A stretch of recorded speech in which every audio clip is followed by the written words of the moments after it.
Good afternoon, ladies and gentlemen, and wrestling fans, and welcome to Union High School in Union, New Jersey. As Champion Athletes Apex Wrestling School, the Harrington Company's Performance Trophies and Medals and Forum Coffee brings you today's action here at the NJSIAA Boys Region 4 Tournament Finals here at Union High School. These are the best of the best wrestlers that are going to be qualifying, and they will be showcasing their best talents of wrestling down in Atlantic City at the state tournament next weekend. Happy Saturday, everybody. James Clarke alongside here with Mark Sirdashney. Mark, we got to see a lot of some good wrestling going on here today. A lot of good representation from some of our local teams.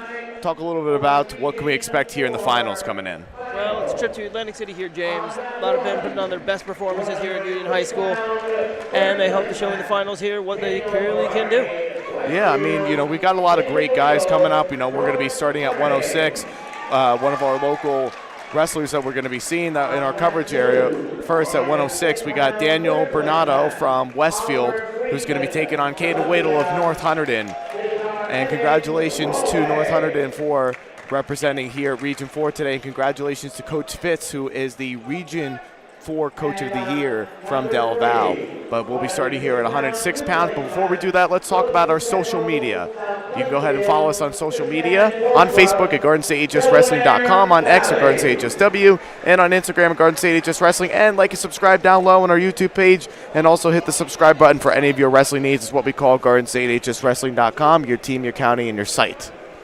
Do you own a local business? Why don't you go ahead and take the time to become a sponsor? We still have some sponsorship opportunities that are available for team pages and live stream coverage. So how do you do that? Look for the Your Logo Here button that you can see in the red text with the black box on your team's page, where you can email admin at GardenStateHSWrestling.com, and we'll make you the star of the show.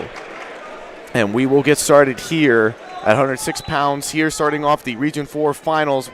Once again, we have Daniel Bernardo from Westfield, who's taking on Caden Whittle of North Hunterdon.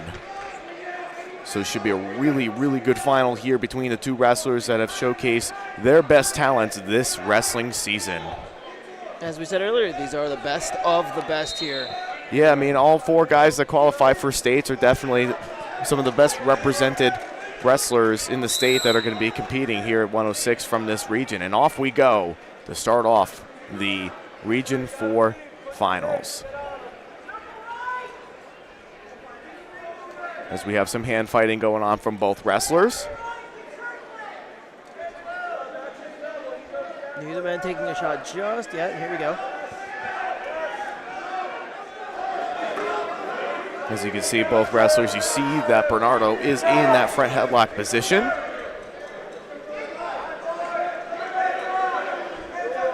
And Wadle getting in on the shot, seeing if he can get something going here for himself. He's near the takedown right there. The official is saying no takedown is rewarded yet, being blocked off there by Bernardo. Excellent defense here by Bernardo, making sure his opponent doesn't get the takedown here for 3 points. Ref still saying no.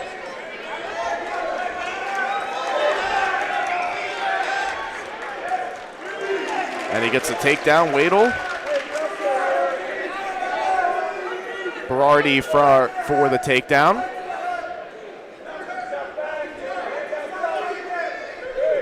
What an excellent way to turn around his opponent's attack there and turn it into one of his own. Makes it 3-0, and a nice mat return there by Berardi. You can hear that one. That was a very nice return.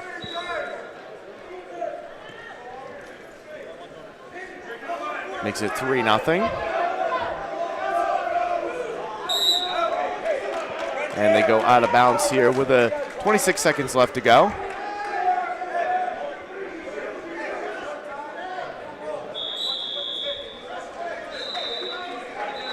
Makes it a 3-0 lead here. Wadle leads this right now. 26 seconds left to go in the first period. Wadle does a good job. He breaks down the base of Berardi. Well, that's you've brought it up many times. It's one of the very important parts of wrestling here, breaking down the base and making your opponent have to defend themselves. Yeah, I mean, Wadle is definitely one of those. His older brother, Logan, is currently a wrestler for Lehigh University and was a former state champion, too, for North Hunterdon High School. And that's the end of one period. We have a 3-0 lead here for Wadle over Berardi. I thought that name sounded familiar.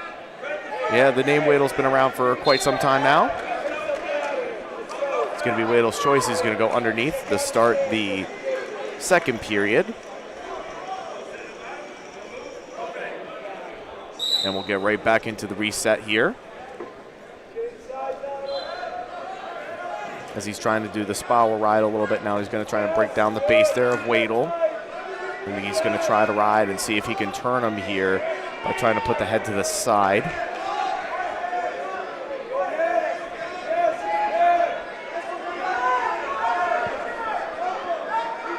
And still tough ride right there by Berardi, who's doing a phenomenal job getting there. Yeah, he really is. Berardi is doing an excellent job here.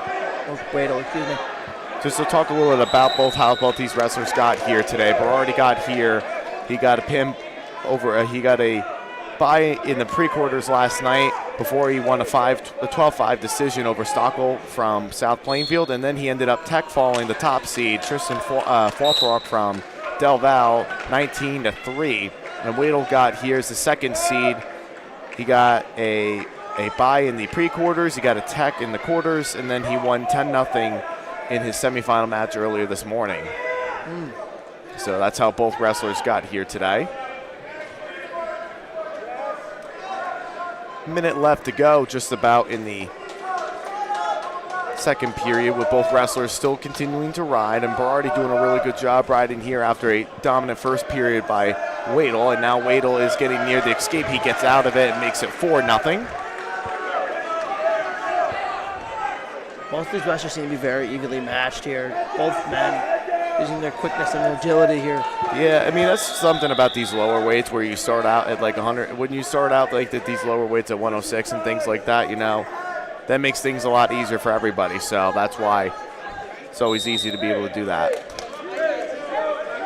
And they go out of bounds here. They're going to get right back into the center. And get a restart here from both wrestlers. No, I think Berardi here has got to be a little more the aggressor here. He's got to find a way to build some momentum, get some scoring here. Still got a goose egg on the board. Yeah, and I think with his dominance, he is trying to get some shots in. I think it's been overpowered and defended. But as you say, that could get something, but nothing doing there. It was a great little scramble there by Wadel being able to get out of that as we approach to the end. And that is the end of two periods with Wadel holding on. It's a 4-0 lead here for Wadel of North Hunterdon, and it's going to go to Berardi's choice. He's going to go bottom to start the second period. What excellent defense there by Wadel. Wadel, excuse me. What excellent defense there. And both wrestlers stands. Berardi gets out of it, 4-1. So he gets that point as we discussed. Mark got the point right away. Makes it 4-1. Just has to be the aggressor and continue to wrestle here is his biggest thing. Is what he has to do. And now he gets in on a single leg. He gets a sweep. He could have gotten a sweep single. Now he gets right back into the leg, and he's going to try and drag it back in. And he's near the 3, and he gets it. He gets the 3 right at the edge of the mat. And now Berardi's looking to cut Wadel. He's going to cut him and try to get another takedown. It's 5-4. Wadel leads this. Berardi feels absolutely confident that he can continue with his single leg attacks. Already some early excitement here in the finals. Gotta love it. Yeah, I mean, that's how you want to start off a wrestling. You want to start off with some excitement and some close matches, and Wadel gets in after being caught off guard there with that takedown. He gets in on a single himself, but now getting caught in a spladle. Trying to get into a spladle formation is Berardi, and we'll see if Berardi can get there. And he's blocking off. He's doing a good job blocking off. He might get something here on Wadel, but continuing to circle in and getting in is Wadel. And now trying to block off that ankle is Wadel from preventing from the takedown and trying to block behind the center there of Wadel is Berardi. He's near the takedown, Wadel, but no advantage has been given yet by either wrestler. 39 seconds left to go in the first period. This has been an exciting and a change of what was looking like to be a defensive match now turning into some great action. Yeah, it really has flipped on its head. All he's got to do here, if you're Berardi, he's got to try to hook that leg, and he gets the takedown. 7-5, under 20 seconds left to go here. What a turn of events here. Now he throws in the leg. He's just going to do what he can to ride out here. 10 seconds left to go in the third period. Can he hold on? Can he do what he can? And what a way to start off the Region 4 tournament, as Berardi of Westfield is your 2025 Region 4 champion at 106 after a big upset here. What a way to start off the tournament here, Mark. Great job by Berardi. Congratulations to a job well done that he did there. He never gave up. Down 4-0, came back, won 7-5. And that's what wrestling's all about, never giving up, no matter what the score says. Do you own a local business? Become a sponsor. We still have some sponsorship opportunities left for team pages and live stream coverage. So how do you do that? Look for the Your Logo Here button on your team's page, or you can send an email to admin at GardenStateHSWrestling.com. We'll get back to you within 24 hours. We can definitely make you the star of the show in terms for next year. And now we're going to get here to 113 pounds. So coming up here at 113 pounds, we have for A.L. Johnson, Zachary Belverio, who is undefeated still, who's taken on against Joseph Viola of Seton Hall Prep. This is a match to look into and seeing if Belverio can stay undefeated. Undefeated, wow. So he's definitely going to be the favorite of the NJSIAA. But as you saw, we just saw an upset earlier. Who knows? Maybe we get 2 in a row. Yeah, I mean, the thing is, when it comes to wrestling, too, these records get thrown out. And that's the great part about watching high school wrestling in this point in the season, is that high school wrestling records and seeds, they get thrown out almost immediately because upsets happen all the time. That's what makes it all the more intriguing and exciting here.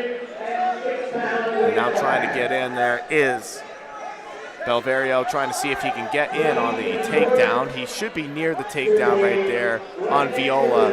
He should get the takedown. He's near right there. He's going to get it. And he does. 3-0. Belverio leads us over Viola. And he cuts him there. Cuts him and makes it 3-1 there. And now Viola is going to try to get a takedown of his own. And we'll see if he can get it, and it gets stoppage there for a potentially dangerous. We'll talk a little bit about how both wrestlers got here today. Belverio, the top seed. Obviously, he got a bye last night in the pre-quarters before he got a tech fall 19-4, and then he got another tech fall 19-4 in the semifinals this morning. And as for Viola, got here, he went on, he got a tech fall 15-0 in the pre-quarters. Then he ended up getting another tech fall 16-0. Then he got a pin over Owen Full of North Hunterdon in the semifinals this morning. So that's how both of these wrestlers got here today. Should be very interesting here. Both men getting here very impressively with tech falls and quick pins. Should be fun to watch here in the finals. Yeah, I think so. And Belverio leads at 7-1 right now. 18 seconds left to go in the first. As both wrestlers are still continuing to fight, continuing to wrestle. And trying to check him back there is Belverio of A.L. Johnson.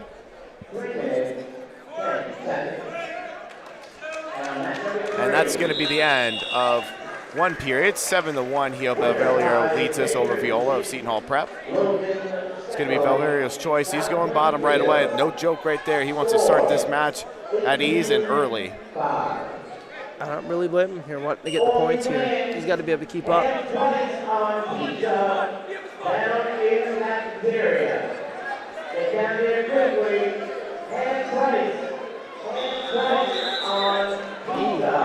And he's going to try and get something. He's going to get the reversal. 9-1.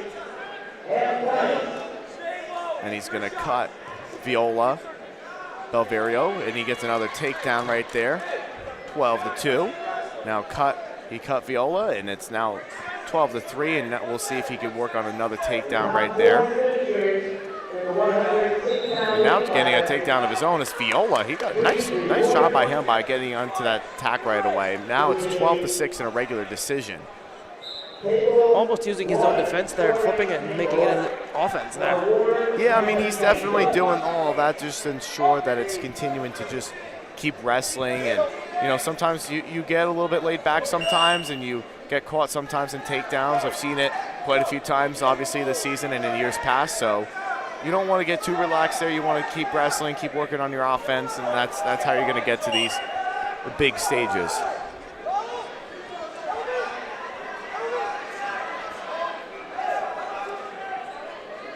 Both wrestlers still continue to fight here as Belverio is trying to see if he can get something going here.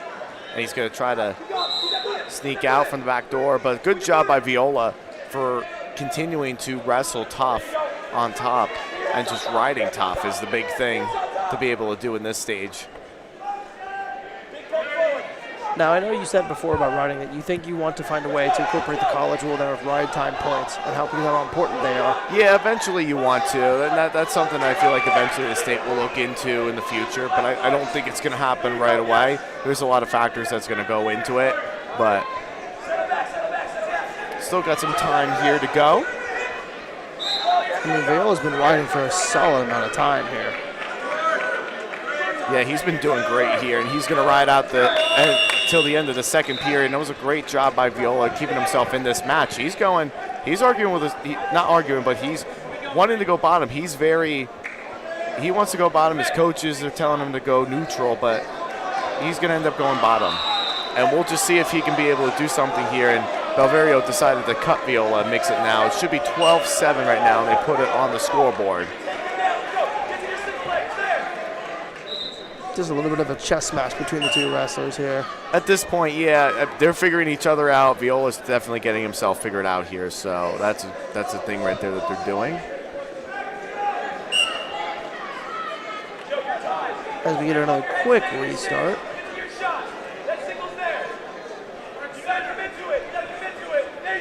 And Viola gets in yet again on another shot. Well defended, though. And Belverio is doing a really good job of just continuing to fight. And if he can get anything going there, this would be big for Belverio. And he continues. They continue to wrestle, and they're going to go out of bounds, and we're going to go a minute 20 left to go in the third period. Again, driven himself right back into this match. He's been very, very impressed with both wrestlers. Continuing to go, continuing to fight.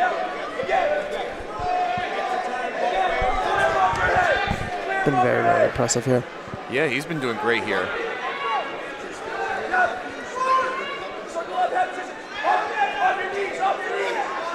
Still trying to go for the single leg here. Yeah, he's doing everything that he can, and he's getting another takedown, the second takedown, 12-10.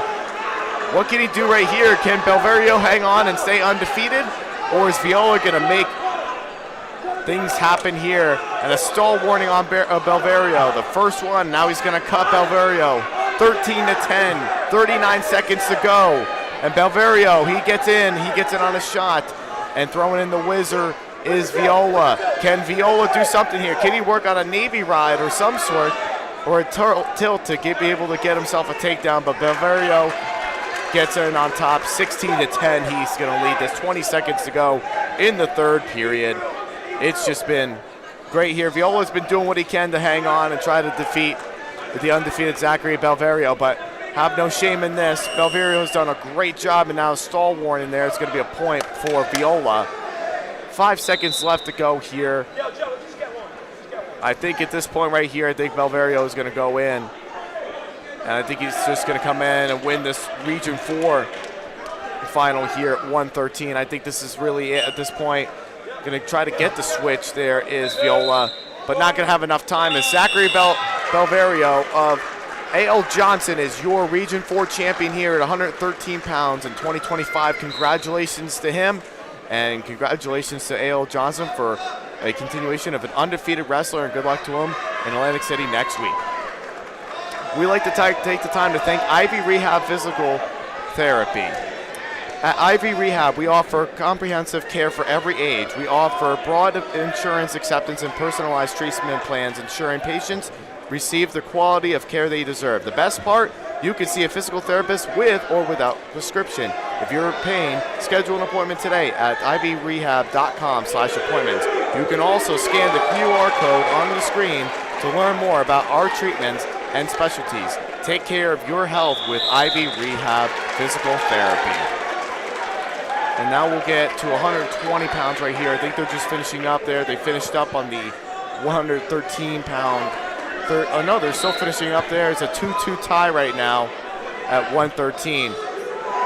Let's see if we can get the camera over to the other mat right there as we have Owen Full of North Hunterdon. Let's see if we can get over there to get into the action right there between the two wrestlers as we have Owen Full of North Hunterdon seeing if he can get in, but nothing's going to get there on the takedown. And a great matchup right there that concludes in that third place matchup right there. Congratulations and good luck to both wrestlers going into Atlantic City next week. And then we'll get over back onto the first mat over here, coming up at 120 pounds. At 120 pounds, we've got Anthony Pellegrino from Seton Hall Prep, who's going to be facing up against Jack Abramson of Pingree. So again, another Seton Hall Prep wrestler, Pellegrino, who's going to be facing up against a really good wrestler in Abramson. Just to talk a little bit about how both wrestlers got here today.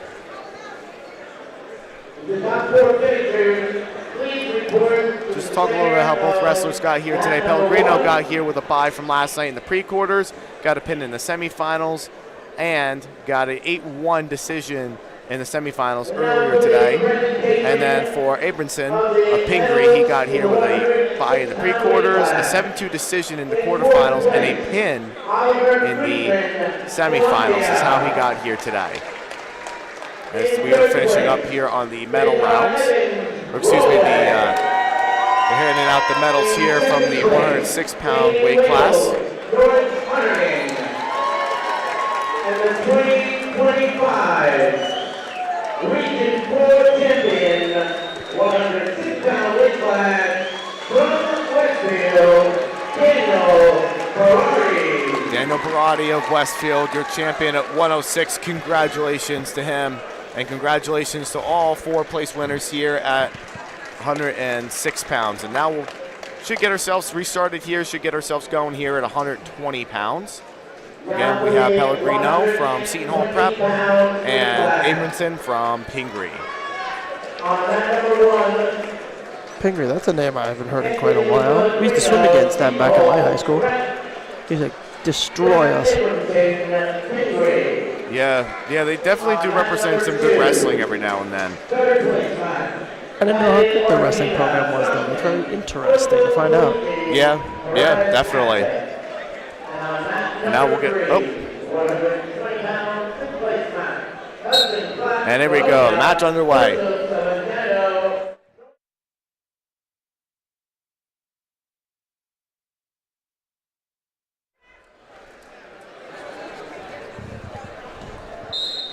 And we go out of bounds right there. We're going to get ourselves right into the center of the mat. Frank Leitner, the official for this finals match here. Some hand fighting there from Abramson. No, which wrestler's going to make the first move here? That's the big thing. Who's going to make their first move? And that's why I like these matches.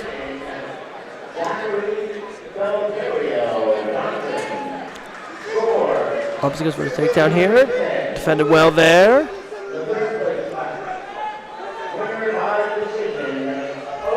Should get something right there is Pellegrino. He might get it right here, but doing a good job trying to roll through with that ankle is Abramson. Near the takedown right there is Abramson.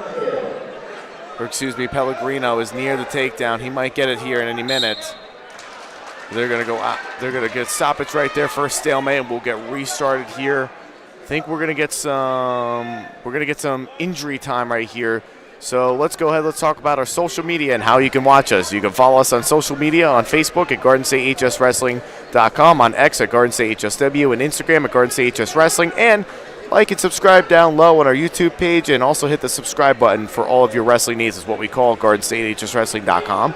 It's your teams, it's your county, and it's your site.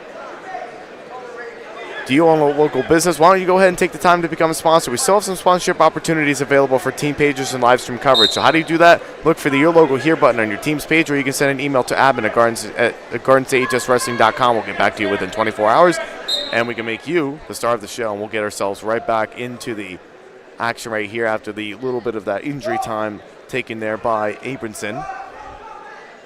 That is simply getting your nose pressed against the mat. Yeah, you know, sometimes little injuries happen, and sometimes you just need a bit of a minute there just to kind of regather yourself. And Pellegrino going to get in on a shot right there. He's going to near the takedown right there, and blocked off right there by the whizzer is Abramson of Pingree.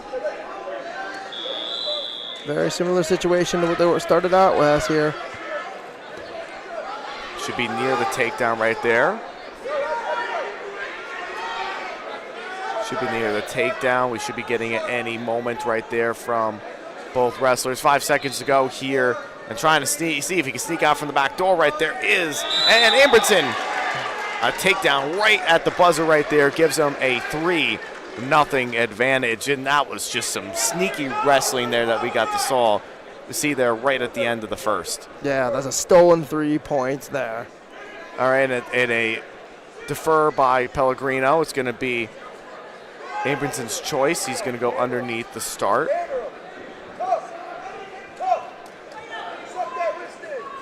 We talk about stealing points. That was the definition of stealing 3 points there by Abramson. If you can get yourself in that kind of position and you can make sure that happens, it's going to make things a lot easier for you in the long run, and that's just something that, you know, you have to really understand about. Now seeing if he can try and get something going there is Pellegrino, and he puts the head inside of the left shoulder of Pellegrino, and they're going to go out of bounds and get a restart here in the center of the mat. Pellegrino was close there. I think he almost had him for back points, but just didn't get it, like towards the beginning of the start. Yeah, no, I mean, it wasn't anything close to it yet, but, you know, you got to have, like, that consistency and that hold them down a little bit longer for it to be able to count. So it was, you know, kind of quick right there, but Pellegrino is doing what he can. He has the head to the left, inside the left shoulder of Abramson.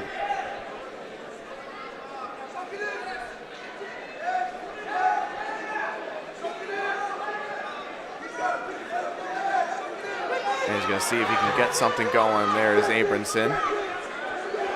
He's going to see if he can try and get something going there. Just see if he can break down something as Pellegrino, and Granby out of that one is Abramson, and going to see if he can get something going there. Near a takedown right there, or a reversal, but Abramson's going to get out of that and make it a 4-0 lead and get stoppage for neutral, but there was a stoppage right there for the headgear. Okay, I was wondering, he did indicate, the official did indicate the head, so he just had to take that time to readjust the headgear. Shout out to Coach Mascola from Seton Hall Prep there in front of our GSHSW.com cameras.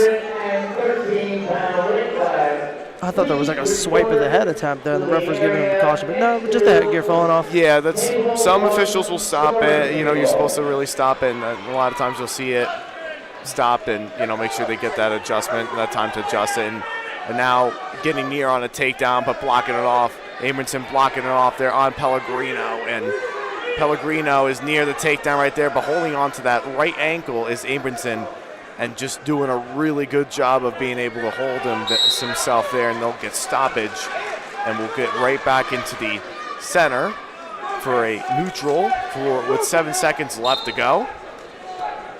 What's been amazing about this is Pellegrino's controlled most of the pace of the match, but Abramson has been defending and then, like you said, stealing the points there, which gives him the 4-0 lead. It's going to be at the end of 2 periods, 4-0 lead here for Abramson. And we'll go, looks like we're going to go neutral here to start the 3rd period. Abramson looks like he's tired. He's been defending so much here. Sometimes that helps you wear you down. That makes you feel exhausted if you're defending too much. Pellegrino's got to take that advantage of that here and find ways to score points here and come back here.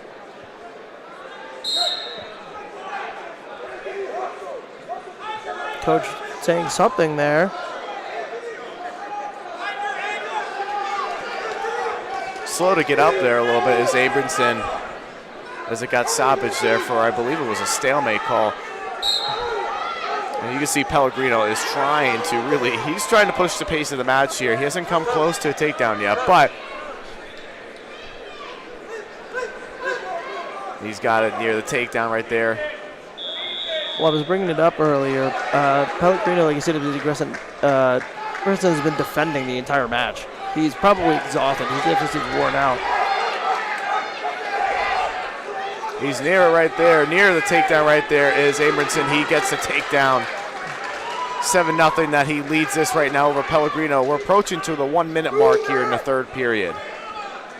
But that's what defensive wrestling does. It helps you do that kind of stuff. It helps you, like I said, flip things on their head and make it so despite the fact that the opponent's aggressing, you're the one getting points. He's got the back points coming his way here.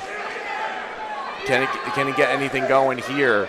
Can he get the pin right here? That's a big thing for Abramson. That would be the exclamation point on this Region 4 title. 13-pound weight class. Please report to the area. Next to scoring table 1. And continuing to wrestle here. Under 30 seconds left to go. He's just holding on there and hanging in as he has that Turk thrown in there, but he's not pinned yet. And he's not going to there, but he's going to get 4 back points there. It gets stoppage for potentially dangerous, but that's going to be 4 points of the back points being given there for Abramson of Pingree. 11-0 lead here, 19 seconds to go in this period.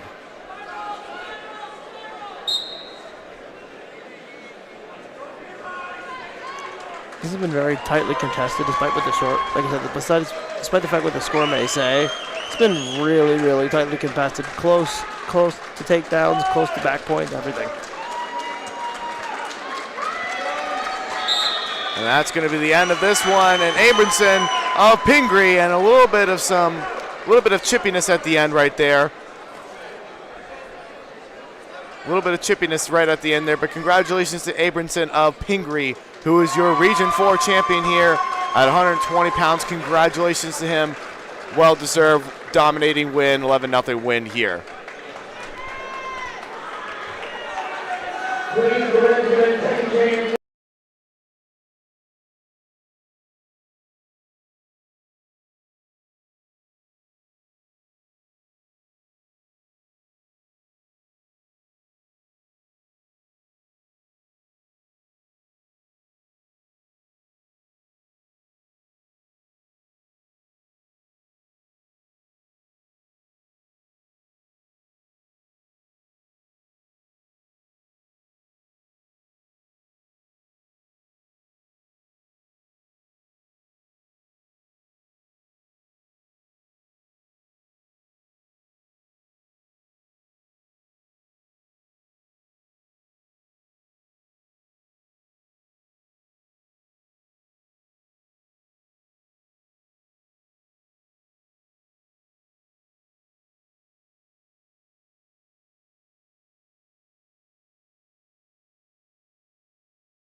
start.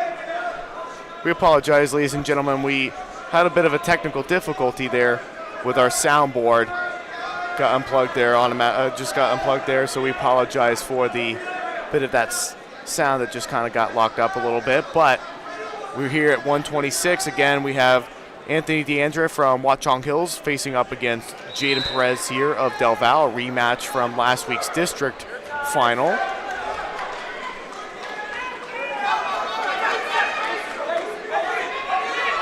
Rematches cause heightened emotions, and they call it ticket. And seeing if he can get something going there is Perez.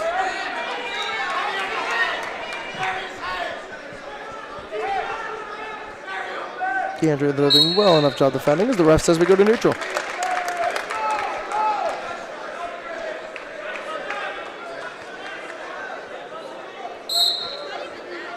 Restart started here. Both men locking up. Ooh, double shot attempt there. At the end of one, it is still all goose eggs here, 0-0. Very highly contested matches, both men defending very well and knowing each other's attacks patterns almost. Yeah, and after that 0-0 tie right there, it's going to go underneath is DeAndre, the start. And that's, as we talked about last week, Mark, the biggest thing about wrestling is you want to make sure that if it's a 0-0 tie like that and you get choice first, you want to be able to make sure that it goes underneath. Well, the 0-0 tie just shows that how well these guys know each other. They know their attack patterns, they know their defense patterns. It's just how each men will try and dictate the pace of the match. As DeAndre goes for escape here. He goes for a takedown attempt here. Single leg, he's got the leg locked up, but yeah, he's riding tight here. That's the biggest thing right there. He is still maintaining control. As you can see, the official is telling Perez that he's still maintaining control, but now DeAndre gets the escape right at the end. Edge right there. It's 1-0 he leads this as he throws a piece of tape there to his coach, and we'll get a restart here in the center of the mat.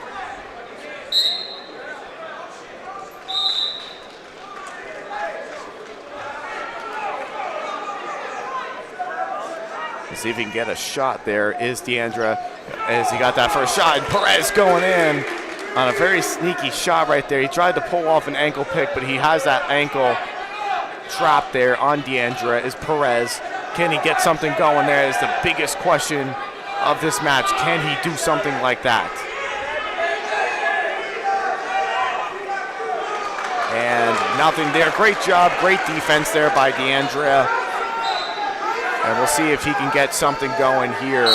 And they go out of bounds. 1-0 lead for DeAndre of Watchung Hills leads this right now over Jaden Perez.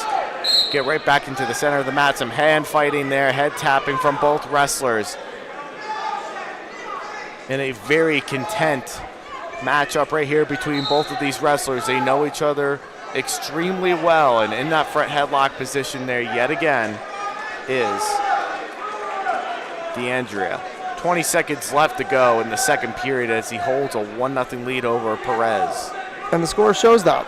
Both men know each other's attack patterns, shot patterns, defense. It's just showing how well they know each other is making the score as low as it is and how closely contested this match is. And that's going to be the end of two periods. DeAndre leads it. It's 1-0 he leads.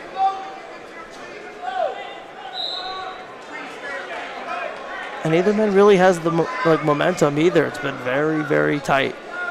And a very interesting decision right there.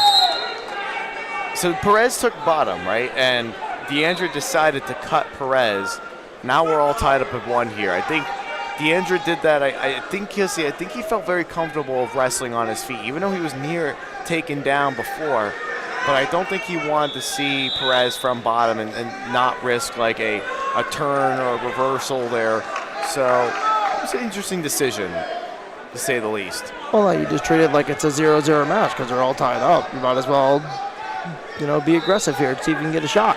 It was just a very interesting decision. I thought they would have given him a chance a little bit to ride out. So I just thought it was a very interesting decision. But both wrestlers, as you can see, they're continuing. They're holding on. They're in the front headlock there. Now both of them are going to get no stall warning from either wrestler, and we'll get right back into the center of the mat right there. As we had a little bit of some upper body movement wrestling, Greco-Roman-like style of wrestling, and continuing those hand fighting there is Deandra, and Perez has been, you know, the aggressor. I mean, he hasn't been able to get the takedown yet, but he has been the aggressor so far, and he might be able to get something over here with under a minute to go here in the third period. This is basically going to come down to if Perez can get a takedown and how well Deandra is going to be able to defend his attacks. Get something going there is Perez. Can he get something going there? Can he get what he needs? And both wrestlers still continuing here. Under 30 seconds to go in the third period. And head tap in there from both wrestlers. And now a shot taken right there by Deandra. And he's going to go ahead. He's near the takedown right there. He gets the takedown with 15 seconds left to go in the third period on Perez. And now he's just got to see if he can ride out Perez the entire period, the rest of the period right here. But Anthony Deandra of Watchung Hills is going to be your 2025 Region 4 champion at 126. What a great defensive matchup right there between both wrestlers. As we said, Mark, both these wrestlers are definitely going to see each other down in Atlantic City next week, but great defensive match right there by both wrestlers. Nothing to be ashamed of. They wrestled great. Both wrestlers did. Yes, they did. We'd like to take the time to thank Ivy Rehab Physical Therapy. We'd like to take the time to thank them. At Ivy Rehab, we offer comprehensive care for every age. We offer broad insurance acceptance and penalized treatment plans, ensuring patients receive the quality of care they deserve. The best part, you can see a physical therapist with or without a prescription. If you're in pain, schedule an appointment today at ivyrehab.com at appointments. You can also scan the QR code on your screen to learn more about our treatments and specialties. Take control of your health with Ivy Rehab Physical Therapy.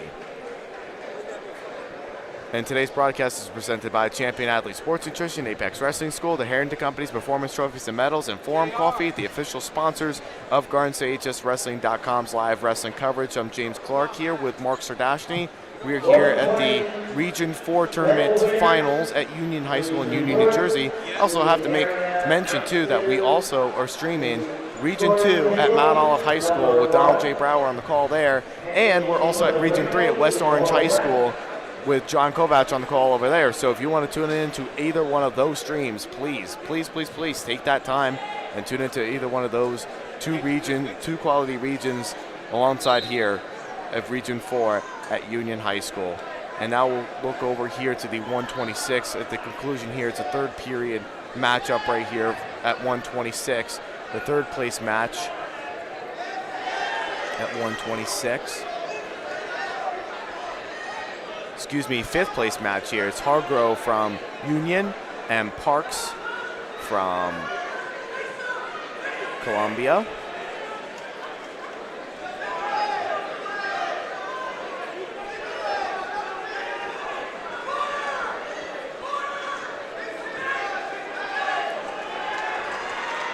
Nothing like a little bit of bonus wrestling here, huh? Oh, yeah. I mean, you definitely have to. And he gets a takedown right there as Hargrove and leads it. Now, I believe it's 7. I think it's 17-11, but I can't tell if it's 17-all or 17-11. I'm looking across the way as well, too. But now, yep, there it is, 17-17. It's all tied up. 17-17, my goodness. Just goes to show that even in the contests, even in the fifth places, this stuff matters because the top 4 go. Yeah, I mean, it's very easy to see like an injury that can happen in any of the top 4 placers in the weight class, and these fifth place matches, like, you know, people don't really understand it. Like, fifth place matches are very crucial because that can be a key for you to go down to Atlantic City. It's happened since they made that realignment and when they added in that fourth place wrestler to go down to Atlantic City. And also that, we got the intrigue of a hometown kid here from Union.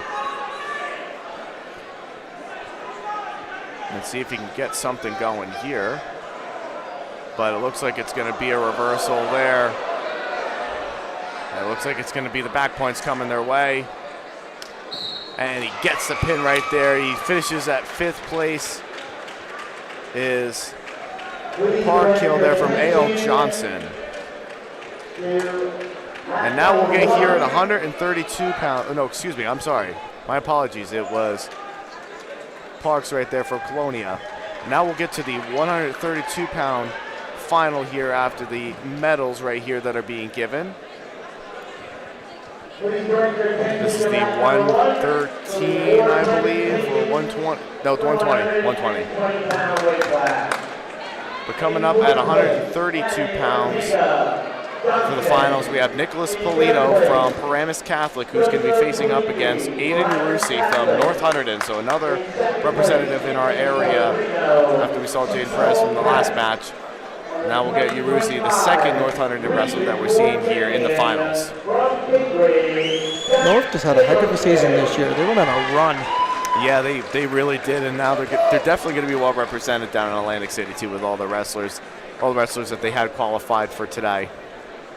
I was there when they upset Peterborough. That's my alma mater. Very, very shocking, and I was super happy. Yeah, they're doing some really big things this year. But here comes the match here. Nicholas Polito. Both these wrestlers, they really want to get this match going. They're both ready for each other at 132. Nicholas Polito from Paramus Catholic going up against Aiden Urusi of North Hunterdon. As both wrestlers check each other in. They're ready. They want to go. They're like, come on, let's get this going here. We got time to lose. Yeah, they're ready. They're ready to go.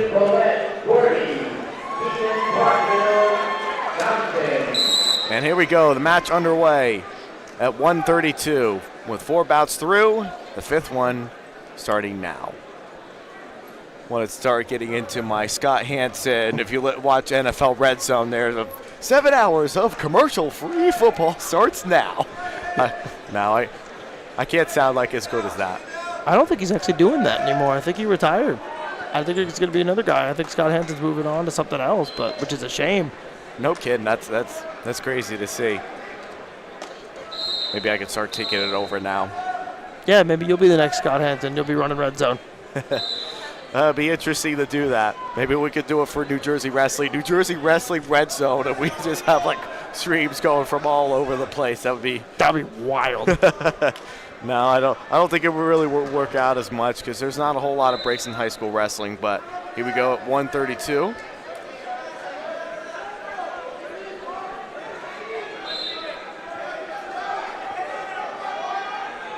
Yeah, Urusi in the white and green, and then Polito in the white and black and gold. Almost looks like Lake Forest. As you can see, both wrestlers, they're continuing. They're just really doing a good job here of just some hand fighting. And a first shot attempt there by Urusi. Feeling each other out here. See them trying to analyze what attack patterns and what defense patterns they have here in the early goings.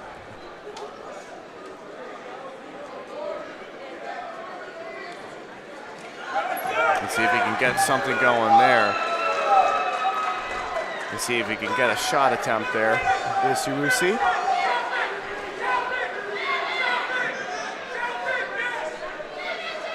Polito just defending for his life there, trying to prevent the single leg, and both men go out of bounds. And we'll get right back into the center.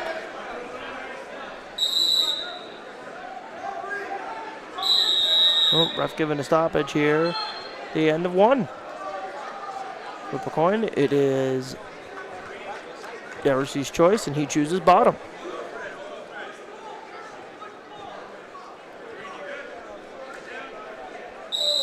And here we go.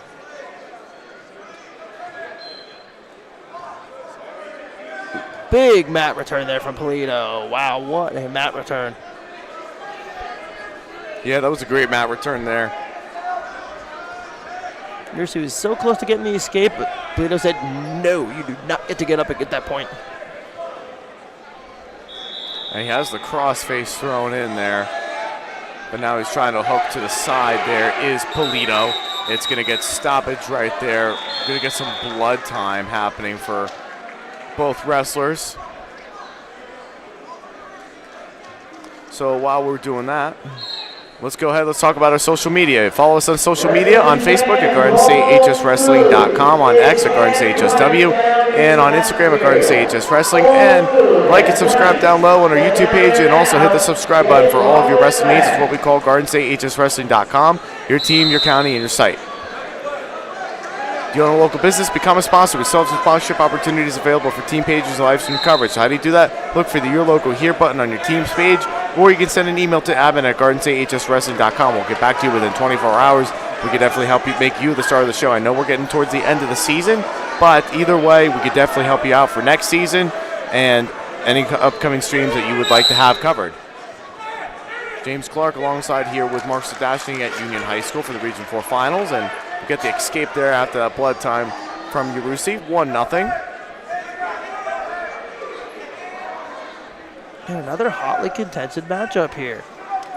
It's been a show for sure. Definitely has been a show between both wrestlers in a very tightly contested match. The second one of a 0-0 tie going into the second period that we've seen in the finals. Hey, it's a show, and these wrestlers love to perform. They love to do what they do. They do. They absolutely do. I couldn't agree more with that.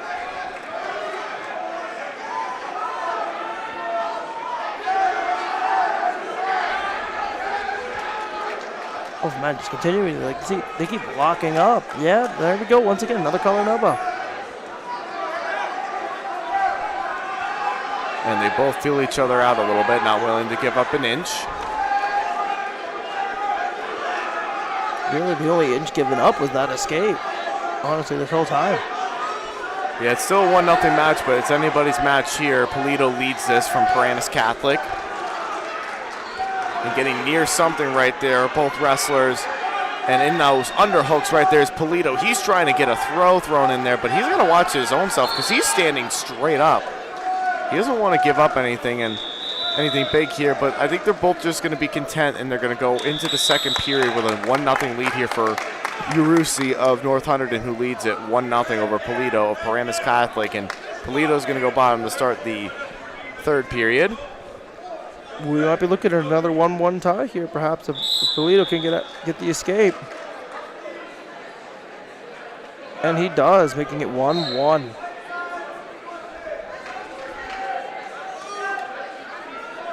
We have a repeat of the last bout here with a 1-1 tie going into the third to start out.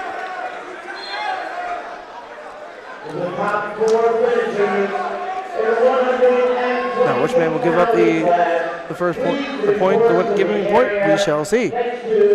Yeah, it's definitely going to be something to see who's going to win this one with more than 30 seconds gone from the third. University of North Hunterdon and Polito of Clarke Catholic. And seeing if he can get on a shot there is Urusi. And he's still hand fighting for both wrestlers. Neither one has really come that close to a takedown yet. Really haven't. It's been well defended here as Polito goes for a shot here. It's quickly reversed there by Urusi. And Polito gets the takedown. 4-1, he leads it right now. And he got that takedown on Urusi, and they're going to go out of bounds. It's 4-1, he leads this right now. And we're going to get right back into the center here with Urusi starting from bottom after that Polito takedown. Yeah, if Urusi and them would have gotten out of bounds, he probably would have gotten the reversal there for the 2 points. And he's going to get the escape right here. There's still a possibility right here for both wrestlers. They still could do it. Still could be Urusi, could still win this right here, but he's got to get going here. He's only down by 2, and a takedown would help him win and win it by 1. As you said, that he went for a shot attempt, but it's well defended here by Polito. All Polito's going to do is defend. And a stall warning there on Polito, the first stall warning of this period. And they'll go right into the center of the mat. And both wrestlers are still continuing to fight there. Urusi tried to get in on a shot of his own there too. Under 10 seconds to go. 5 seconds to go in the third period. Rusi's near something right there. Can he get something going? But it looks like it's going to be Nicholas Polito of Paramus Catholic is your 2025 Region 4 champion at 132. Congratulations to Polito for giving Paramus Catholic their first region champion on the day at 132. And what a great matchup there between both of the wrestlers. Back and forth. It's been back and forth for sure. And speaking of back and forth, let's go back to our social media. Follow us on social media on Facebook at GardenCHSWrestling.com, on X at GardenCHSW, Instagram at GardenCHSWrestling, and of course, like and subscribe down low on our YouTube page, and also hit the subscribe button for all of your wrestling needs, whether we have any upcoming live streams or if we have any upcoming podcasts coming up. It's what we call GardenCHSWrestling.com, your team, your county, and your site. Do you own a local business? Why don't you go ahead and become a sponsor? We still have some sponsorship opportunities available for team pages, live stream coverage. So how do you do that? Look for the Your Logo Here button on your team's page or send an email to admin@GardenCHSWrestling.com. We'll get back to you within 24 hours. I know we're getting towards the end of the season and everything of that nature, but we still definitely will help you out and definitely help your business grow with our best advertisement at GardenCHSWrestling.com. We are the premier high school wrestling coverage in the state of New Jersey. There's no question about it. And today's broadcast is presented by Champion Athlete Sports Nutrition, Apex Wrestling School, the Harrington Company's Performance Trophies and Medals, and Warm Coffee, the official sponsors of GardenCHSWrestling.com's live wrestling coverage. We love all our amazing sponsors here at Garden State HLJS for helping us do what we do. James Clarke alongside Mark Sirdashney at Union High School, bringing you the action at the Boys Region 4 Tournament Finals. As we take a look at the medals right here, this is the top 4 finishers at 126, with Jake DeAndrea from Watchung Hills being your champion. Congratulations to him. And now we'll get ourselves to 138 pounds. And coming up here is Gavin Duran of Ridge, who's going to be facing up against Nicholas Barone of Paramus Catholic. So the other Paramus Catholic wrestler, the teammate of the champion from the last match, and the first Ridge wrestler for the day here in the finals. The Ridge will also show up later on, as we see at 157 later on. A little bit unrelated, but we had a really exciting matchup for the third place job. As 5-6 came down to a comeback there by I think the guy from the other guy from Westfield. I don't know his name, but the other school came back and one of the crowd was going wild. Let's see if they go wild here. The match underway here between both wrestlers. As you can see, Duran of Ridge in the black with the green trim, and Duran already getting into quick works here. Barone, who is in the white, black and white singlet with the shoulder brace on the right shoulder. That and a little bit of Vegas gold, I believe. Yeah, definitely. And a shot right there by Duran.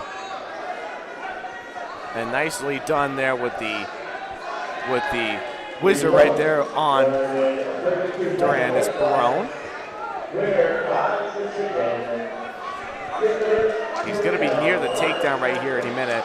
He's going to get stoppage right there for potentially dangerous, and they'll get a restart here in the center of the mat.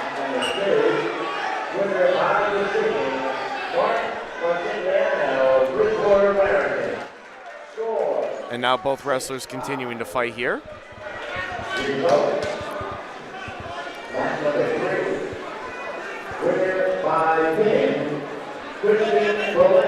Quick shot attempts that are being well defended on both sides here.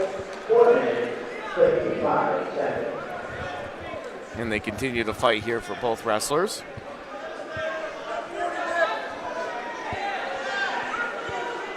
We've seen a lot of feeling out in these first periods. There are a couple 0-0 ties to start out. You got 30-something seconds there. Maybe we might have a repeat.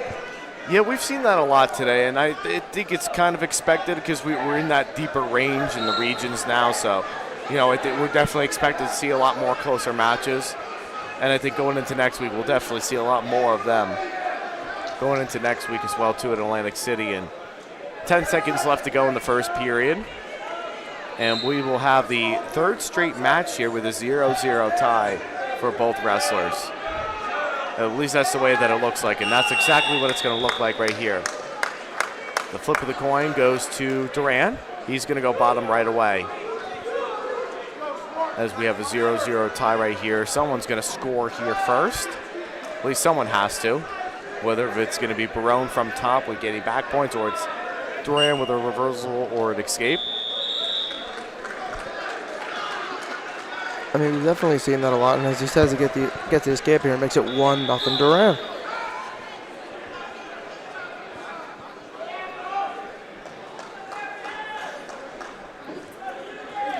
Some hand fighting going on from both wrestlers. And he's got the sweep single right there. Duran got the escape, makes it 1-0, and a sweep single right there is Barone. He has the sweep single right now, at least, and it's blocked off there by Duran.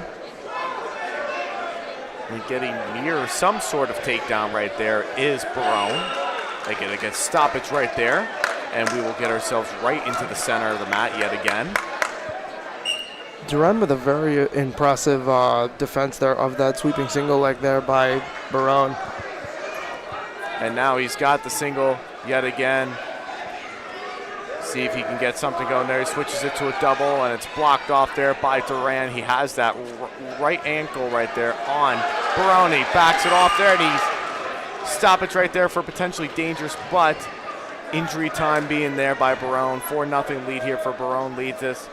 So while we do that, let's talk about our social media. Follow us on social media on Facebook at GardenStateHSWrestling.com, on X at GardenStateHSW, and on Instagram at GardenStateHSWrestling. And like, subscribe down low on our YouTube page, and also hit the subscribe button for all of your wrestling needs. It's what we call GardenStateHSWrestling.com. It's your team, it's your county, and it is your site. Do you own a local business? Why don't you go ahead and become a sponsor? We still have some sponsorship opportunities available for live stream coverages and things like that. So how do you do that? Look for the Your Logo Here button on your team's page, or you can send an email to admin at GardenStateHSWrestling.com. We'll get back to you within 24 hours. We'll make you the star of the show. When I say that we are the premier high school wrestling coverage in the state of New Jersey, we most definitely are. We're all over the state of New Jersey. We've been all over the place this year. We cover 6 counties exclusively, and we definitely go out of our coverage areas as well, too, for any matches that you would like us to come out to. So if you want to do any of that for next year, become a sponsor our team pages, and you can also fill out the request form as well, too, for when you want us to come out to your matches going into next season. We'll get a stoppage right here, so we're going to cut the injury time right there after everything is all cleaned up. 4-0 lead here. Gavin Duran leads this with 57 seconds left to go into second with a 4-0 lead after that takedown right there that momentarily stopped the match. Likely just a stinger there as his leg got up. That's probably the back muscle. It's probably a quick stinger in the back, but.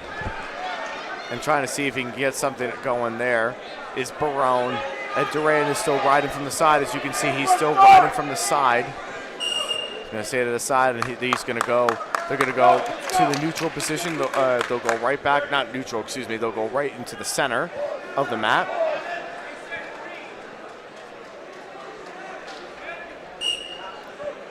And we'll continue to see how both wrestlers do.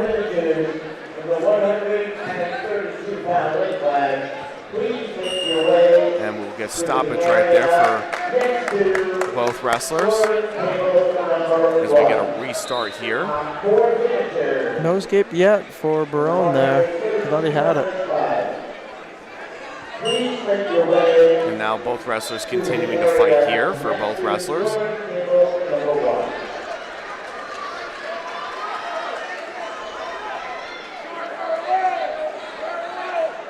And 10 seconds left to go in the second period, and Gavin Duran is going to look like he's going to ride out. 4 seconds left to go after that stall warning on Duran. The first one because of him riding parallel. That's going to get hit for stalling every time. Now going into this third, Barone's got to find a way to get some momentum going here. Yeah, and he can definitely take advantage, as he knows now that there's definitely the advantage to be able to do that, as he was already hit with stalling at the end of this period. So going into the third, is Barone is going to choose bottom. And we will see what he decides to do here. Well, maybe get a fourth, I think, as if overtime happens, which could happen. Well, there's a lot of things that can happen here, and they get stoppage there for a caution. So they get started right here. They'll get themselves restarted. And here we go. Breaking down the base there is Duran.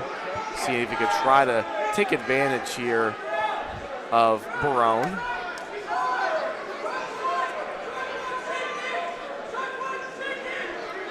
As he is still riding to the side there is Barone.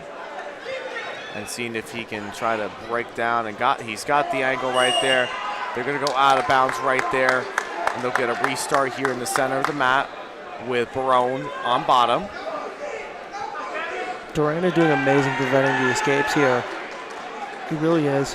Just gripping and holding onto the leg and making sure he doesn't get the point. And a nice little mat return there by Duran. And they get stoppage right there. And they'll go right back into the center of the mat with 1:25 to go in the third.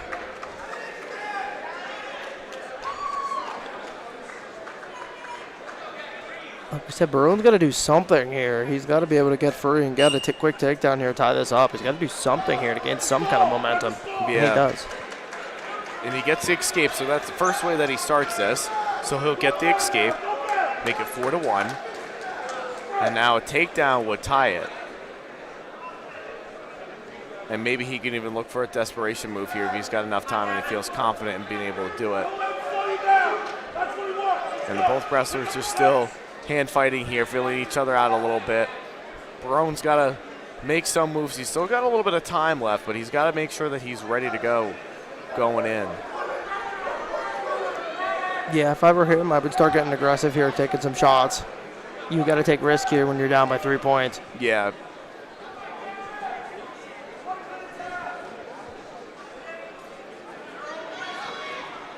And they'll continue to fight here. 30 seconds left to go in the third period. Paramus Catholic coaches are throwing in instructions to Barone and just getting him excited here and trying to get a move or something going here if he wants to come out and make this match and to go into overtime, because that's what you're looking at this point. Well, you're telling him to get on it, get on it. And a stall warning again there on Duran, making a point there for Barone.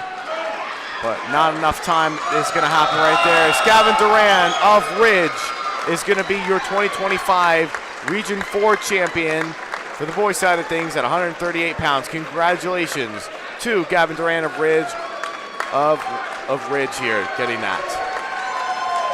Today's broadcast is presented by our main live stream sponsor for today, Ivy Rehab Physical Therapy. At Ivy Rehab, we offer comprehensive care for every age. We offer broad insurance acceptance and personalized treatment plans, ensuring patients receive the quality of care they deserve. The best part, you can see a physical therapist with or without a prescription. If you're in pain, schedule an appointment today at ivyrehab.com/appointments. You can also scan the QR code on your screen to learn more about our treatments and specialties. Take care of your health with Ivy Rehab Physical Therapy.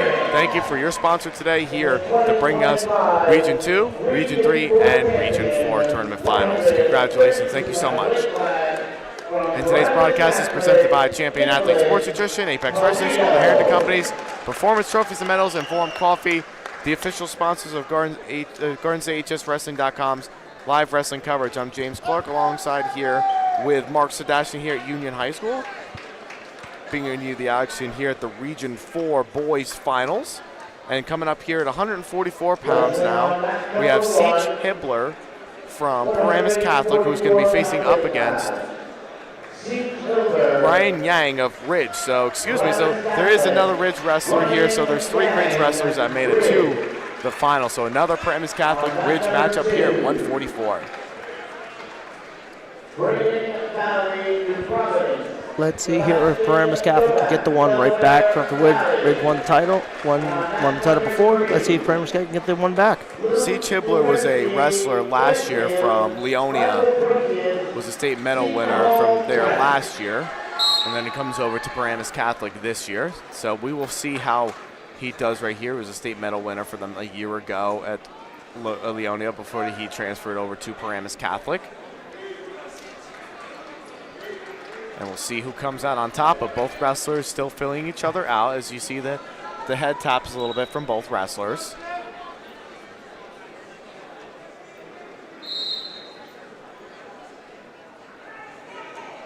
And a little bit of that Russian arm tie there by Yang. In the front headlock position there by Hibbler.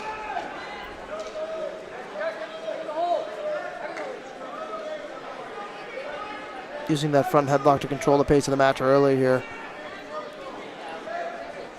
And Hibbler gets the takedown. 3-0, he leads this.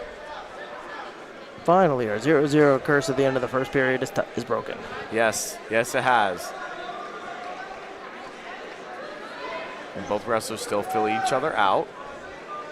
With a 3-0 lead here for Hibbler. I think the scoreboard has to update that, but yeah, they will. I think the official will indicate the 3 points for Hibbler, which he does. As I said, we're also streaming Region 2 at Mount Olive today for the Region 2 finals with Donald J. Brower on the call there, and we're also at Region 3 at West Orange as well, so with John Kovach there. If you want to tune into either one of those 2 regions, please go ahead and do so. Lots of great action all across the wonderful Garden State. Yeah, well, at least for the coverage that we're doing for the regions today. And standing up there is Yang. 15 seconds left to go in the first. He gets the escape, 3-1. He makes this. This is the first time in, I think, four or so matches where both men have scored in the first period. And we'll get right back into the center of the mat.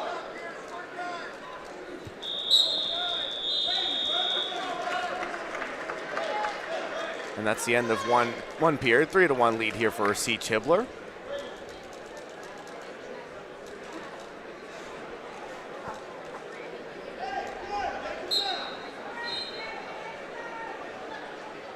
And both wrestlers still, as Hibbler chose bottom to start the second period.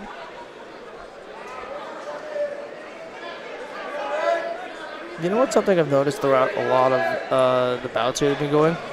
Not a lot of back points. Yeah, I mean, honestly, it's kind of expected that way. This is a pretty even region, if you know what I mean. Like, it's been very even. The wrestlers have definitely been very even with one another, so a lot of matchups that are very much toss-ups here. And it makes things very interesting for everything. And there's a reversal given there by Hibbler. Yes, but you'd think with how skilled technically these guys are, they would find ways to flip each other onto each other's backs and get those back points, but it's just something that really hasn't happened. A lot of well-defended bouts here that really prevent the stuff going on the back, and no pins, obviously, because of that. Yeah, that's very much true there. And as I say that might get proven otherwise here. It's 5-2 right now. Hibbler leads this. He's going to get the takedown right there. He's got the back points. And as we say that, Mark, he gets the pin right there. Siege Hibbler of Paramus Catholic is your 2025 Region 4 champion at 144. Congratulations to him for his region title here today. And good luck to both wrestlers going down to Atlantic City going into next week. Do you own a local business? Become a sponsor. We still have some sponsorship opportunities available for team pages and live stream coverage. So how do you do that? Look for the Your Logo Here button on your team page, or you can send an email to admin@GSHSWrestling.com. We'll get back to you within 24 hours, and we can definitely help make you the star of the show for not only for this year, but definitely for next year as well, too. So definitely make sure that you're able to do that. And you can follow us on social media as well, too, in the meantime, on Facebook at GardensAHSWrestling.com. On X at GardensAHSW, and on Instagram at GardensAHSWrestling, and like and subscribe down low. And also hit the subscribe button for all of your wrestling needs. It's your team, it's your county, it's your site. It's what we call GardensAHSWrestling.com. And we'll go right over here to the third place matchup here at 144 right there. In that third place match, we have Dobak from Del Val versus Valley from New Providence. And we are 1 minute 54 into the third period with a 6-0 lead for it looks like, I believe it's on Valley. He leads this. I'm going to assume Valley because he is in the green with the black singlet with the green tint in it a little bit.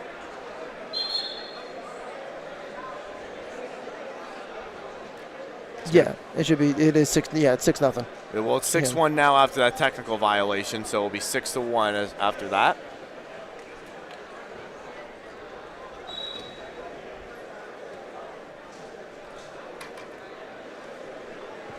As both wrestlers still feel each other out. With Valley on top, it's the third period right now, with Valley leading 6-1. And he's riding in tight right here on Doback. But coming up at 150 will be a good matchup there. We'll see a Delaware Valley wrestler coming at 150. It'll be Jackson Bush, who'll be facing up against August Katz from Columbia. Ooh, that should be a good one. Should be very interesting to see how that does. Jackson Bush is definitely one of those pound-for-pound wrestlers coming in to Del Val, and Doback definitely one of them as well, too. Del Val's been a great team this year, all around. Won a Group 1 championship. And their coach won Coach of the Year. Yep, and they're going to do some big things going into Atlantic City as well, too. With Jaden Perez, Jackson Bush, Luke Sinkowitz qualifying. You got Sebastian Doback. You got a lot of great stuff going on here. Still have some wrestling going on there between the both wrestlers. 20 seconds left to go in the period.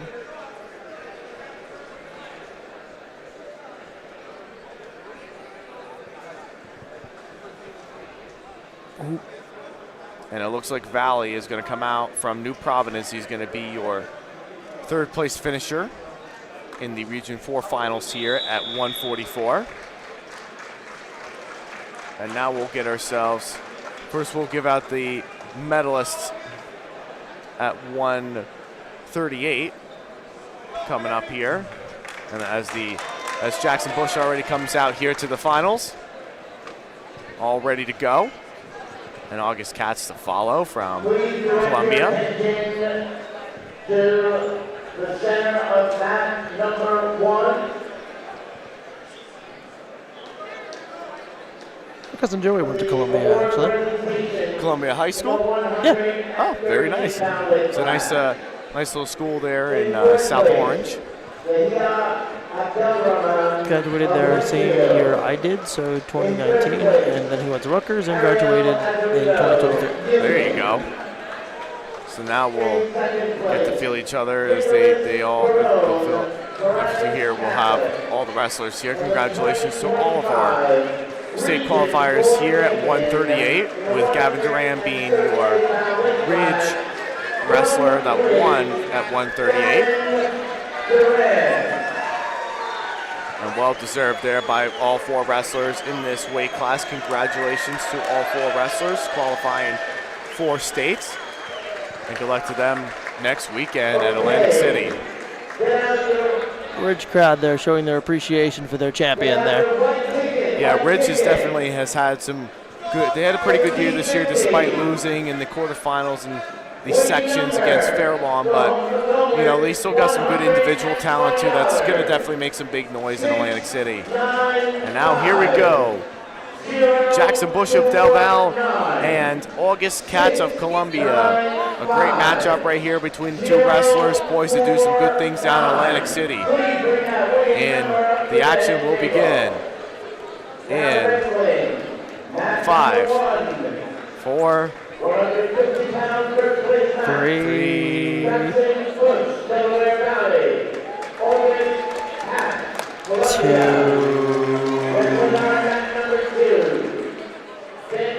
2.5. 0. All right, here we go. Okay, here we go. Now we'll get started here.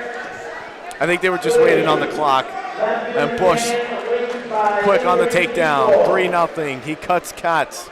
3-1. He leads us.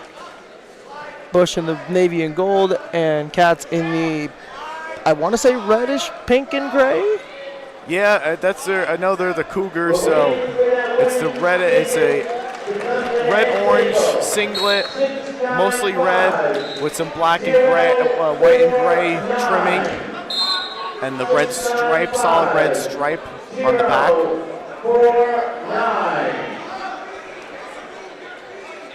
6-2.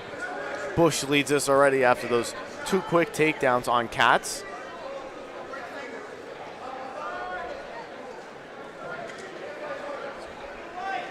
And both wrestlers still feeling each other out here. Bush gets in. He's going to get in on a takedown. He's near it at least. He's near a takedown. He might be able to get something going there. He does get the takedown. 9-2, he leads it. What if there was a weird way to put up 3 points? Yeah, it would have been really something if that was the case.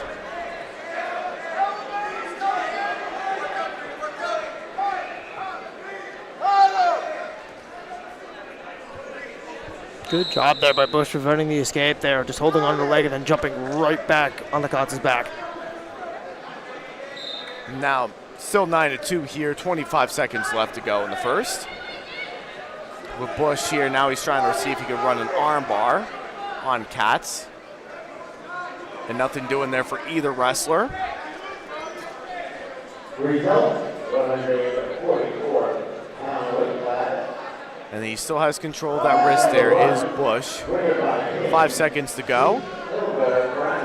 And that's going to be the end of one period with Jackson Bush. He leads this 9-2. I think the highest scoring period we've had all day.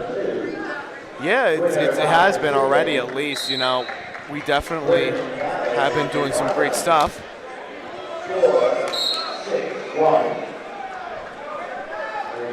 And now it's Katz on top here to start.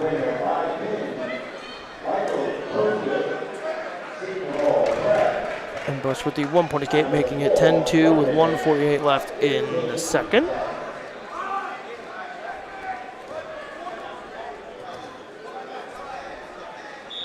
Bush trying to go again for the single leg here, but just using his weight there to defend it against it. And seeing if he can get something going there is Bush, and a stalemate right there by both wrestlers. 10-2, Bush leads this. Now, what can Katz do here to get something going here and get some scores back here with 1:22 left in the second? That is the million-dollar question here. See what he can do there. Bush gets in. He has the ankle right there, the left ankle there on Katz, and now gets another takedown, 13-2. Should be 13-2 right there for Bush. He indicated the takedown. Should be 13-2. That's just the old rules coming in, the instincts coming in for the scores, I believe. Yeah, that does happen on occasion. We've still seen that throughout the whole season. The scorer is still getting used to 3 instead of 2. Yeah, well, people are getting used to it a lot quicker. And Coach Fitz is even asking for the extra point. It should be 13-3. Now he locks up on a cradle there. Is Bush. Can he get the pin there on Katz? And he does. Jackson Bush at 150 from Del Val is your champion at 150 pounds in the year of 2025 at Region 4. Congratulations to Jackson Bush on a dominating performance, and good luck to him going down into Atlantic City next weekend. Score doesn't matter when you get a pin. We'd like to take the time to thank our title sponsor for today, Ivy Rehab Physical Therapy. At Ivy Rehab, we offer comprehensive care for every age. We offer broad insurance acceptance and personalized treatment plans, ensuring patients receive the quality of care they deserve. The best part, you can see a physical therapist with or without a prescription. If you're in pain, schedule an appointment today at ivyrehab.com/appointments. You can also scan the QR code on your screen to learn more about our treatments and specialties. Take care of your health with Ivy Rehab Physical Therapy. Thank you for your title sponsor for today. And now we'll get here to the third place matchup going on over here. It's at 150. We're going to zoom in our Garden State camera to go into the third place matchup. Here we have Gonzalez of Rahway and Asterian from Paramus Catholic. Here at the third place match, it is a 1-0 lead here for Gonzalez, who leads this. course, as we talked about earlier, Mark, but who doesn't love some bonus wrestling right in between the matches, right? Yep, absolutely. This one seems to be a lot more like some of the previous finals we've had, where it's 1-0, it was 0-0 for the longest time, and we get an escape as the only score. It does take a little bit to get used to, and as you can see, both wrestlers still feeling each other out here. You see Gonzalez riding here for a 1-0 lead. He's going to cut Asterian and make it all tied up here at 1. And coming up at 1:57, we're going to be having Luke Sigowitz from Del Val, who's going to be facing up against Ryan Angle from Ridge. That should be a really, really good final right there between the two wrestlers. Yeah, that one should be entertaining. And they go out of bounds right here, and they'll get right into the center of the mat.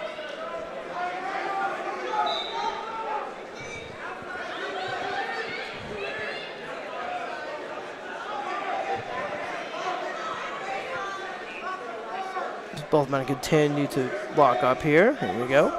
You know, the great thing about having cameras is, you know, coming here to these tournaments and getting set up and everything is that when we're watching like the consolation matches and you can't see the scoreboard right there, all you have to do is just look at the monitor and you can see it just fine. Yeah. Technology really is amazing. Yeah, it is. It really is. They'll get a little bit of some blood time there, I believe.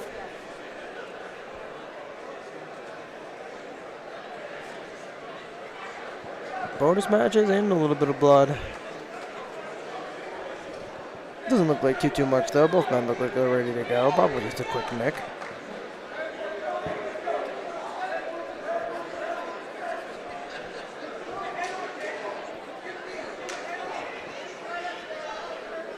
Trainer's coming up to wipe up our mat here before we get started. And here we go. Both men locking up once again as we get started here with 1:13 left in the third period. It's a 1-1 score.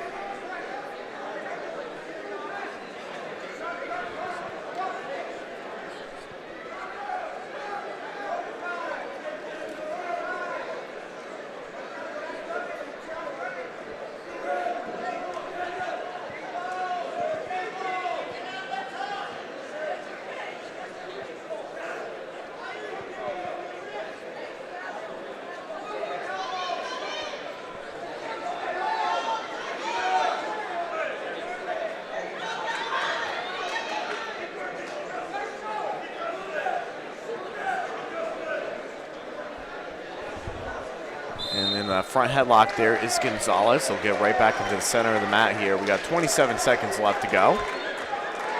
Thank you for the repeat. I kind of had a blank on their names.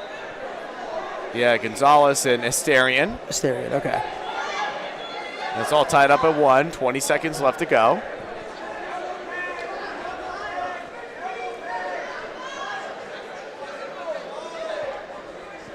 It's been a very lock-up heavy bout so far, really. Very defensive as we're getting 5, 4, 3, 2, 1. We're getting bonus wrestling on top of bonus wrestling here. Oh, yeah, that's the best way to do it, right? Reminds me of Kittatinny a little bit, where we had a match that went on for, I think, 7 rounds because nobody could score.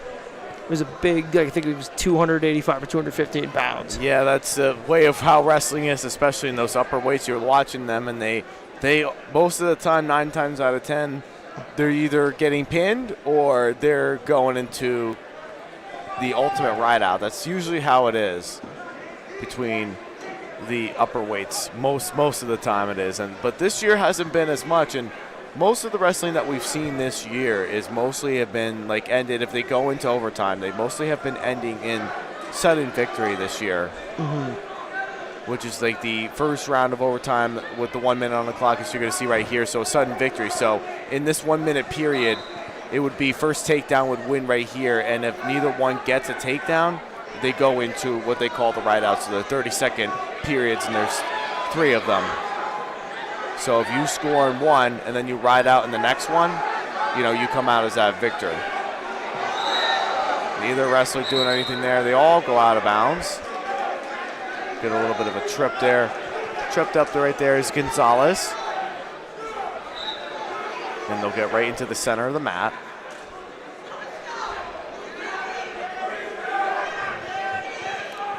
And we'll we'll see what they can do here across the way. We'll see if we can see some sort of takedown happen right here. Got 30 seconds left. Nothing doing there for either wrestler. They roll right back into the center of the mat.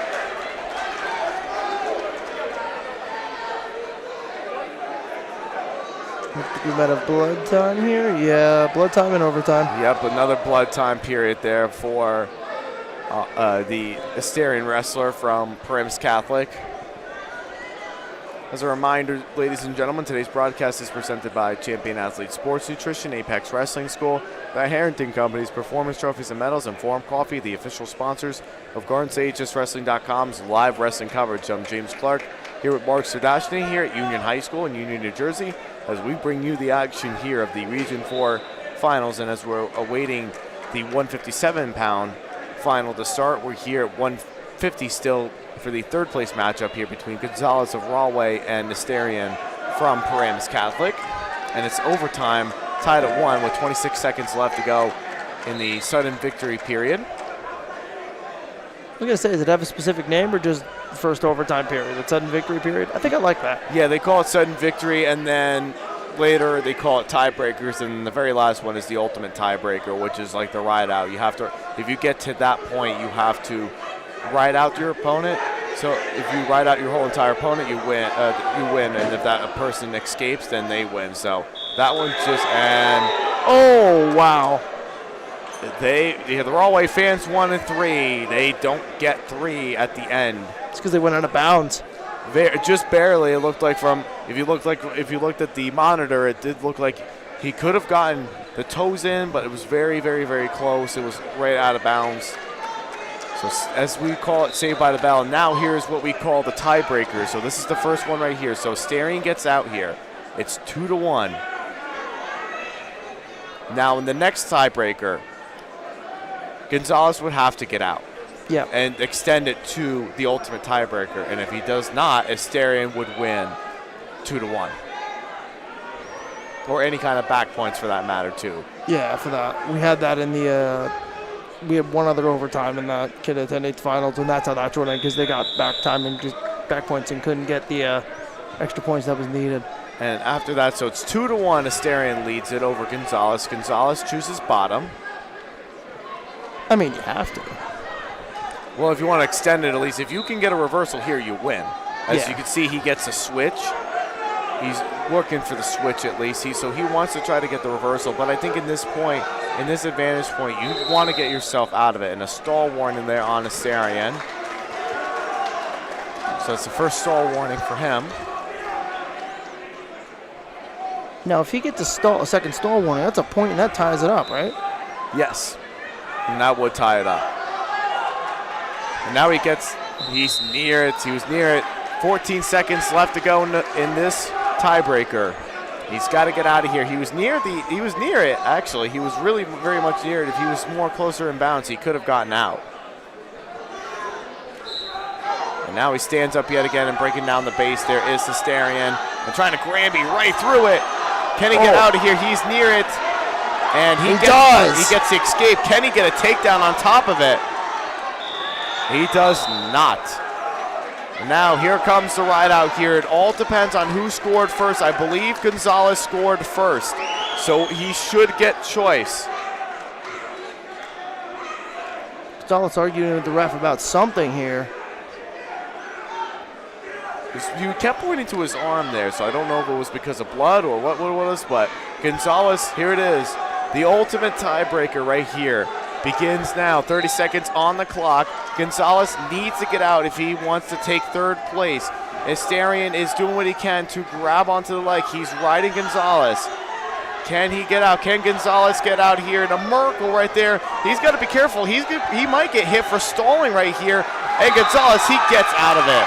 And Gonzalez of Rahway is your third place finisher here at 150. Congratulations to both wrestlers in terms of qualifying for the state tournament, but congratulations to Gonzalez on ending the match in a third period excitement there with getting that escape in the ultimate tiebreaker. What a third place match. Yeah, that was a very much exciting match that could have gone either way. And now we're going to get ourselves now, as you can see, the medals are being distributed here at 144 now, as you can see, with Siege Hibbler being your champion from Paramus Catholic at 144. Can we just give a shout out to our amazing camera lady Amanda on her excellent camera work there to help us cover that third-place match? Yeah, absolutely. Give credit where credit is due. Region 4 champion in the 144-pound weight class from Paramus Catholic, Siege Hibbler. And that's why we're the premier wrestling company in all broadcasting company in all of New Jersey. We give you the bonus stuff that those people don't see. Absolutely, and now we'll get started here. 157, we got Ryan Engel of Ridge, who's going to be facing up against Luke Sinkowitz of Del Val. They're actually right here in front of us, just talking. Yeah, they want to get themselves started here in the Region 4 finals. And just to talk a little bit about how both wrestlers got here today. 157-pound weight class. Jose Rodriguez, South Springfield. Joshua Schubert. My blood is still pumping from that third-place match. I'm excited to keep going here. Peter Sagan, Bayonne, waiting by injury, equal. Let's both going to get strapped up here to start. And the match underway right here. This should be a really good final here between both of these wrestlers that have had great seasons this year. So to talk a little bit about how both of these wrestlers got here today. So you see Engel got here with a pre-quarters bye, then it got a tech fall last night in the quarterfinals, 16-1. Then he won 4-0 in the semifinals.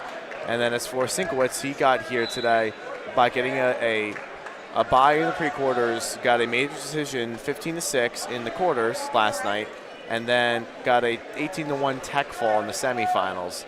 And that's how both wrestlers got here today at 157 in the finals, and this will be a great matchup between the two. 18-1, that's pure domination in that aspect.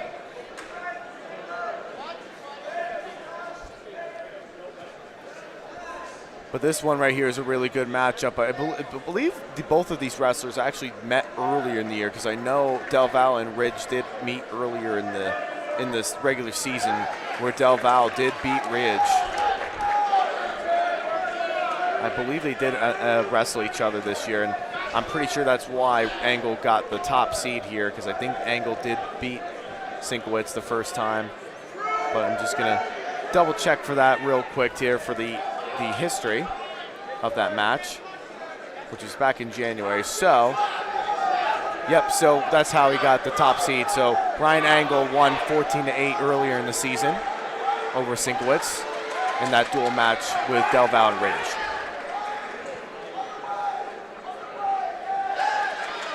Less than 20 seconds left to go in the first.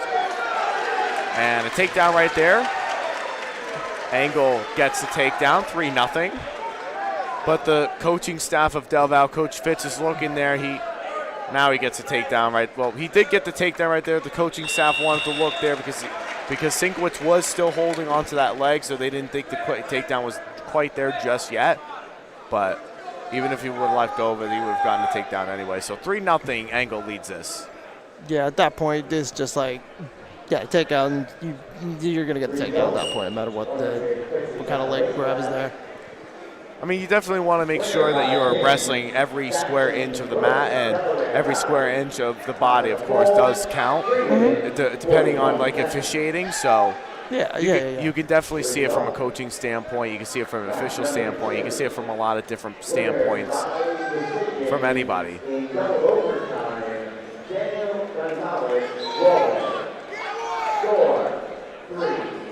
Coach saying to Sinkowitz there, get one. In other words, get up.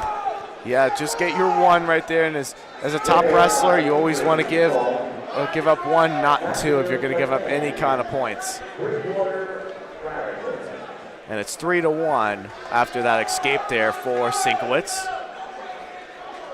Yeah, Engel tried to do something there and just kind of gave up and just shoved them off. Absolutely.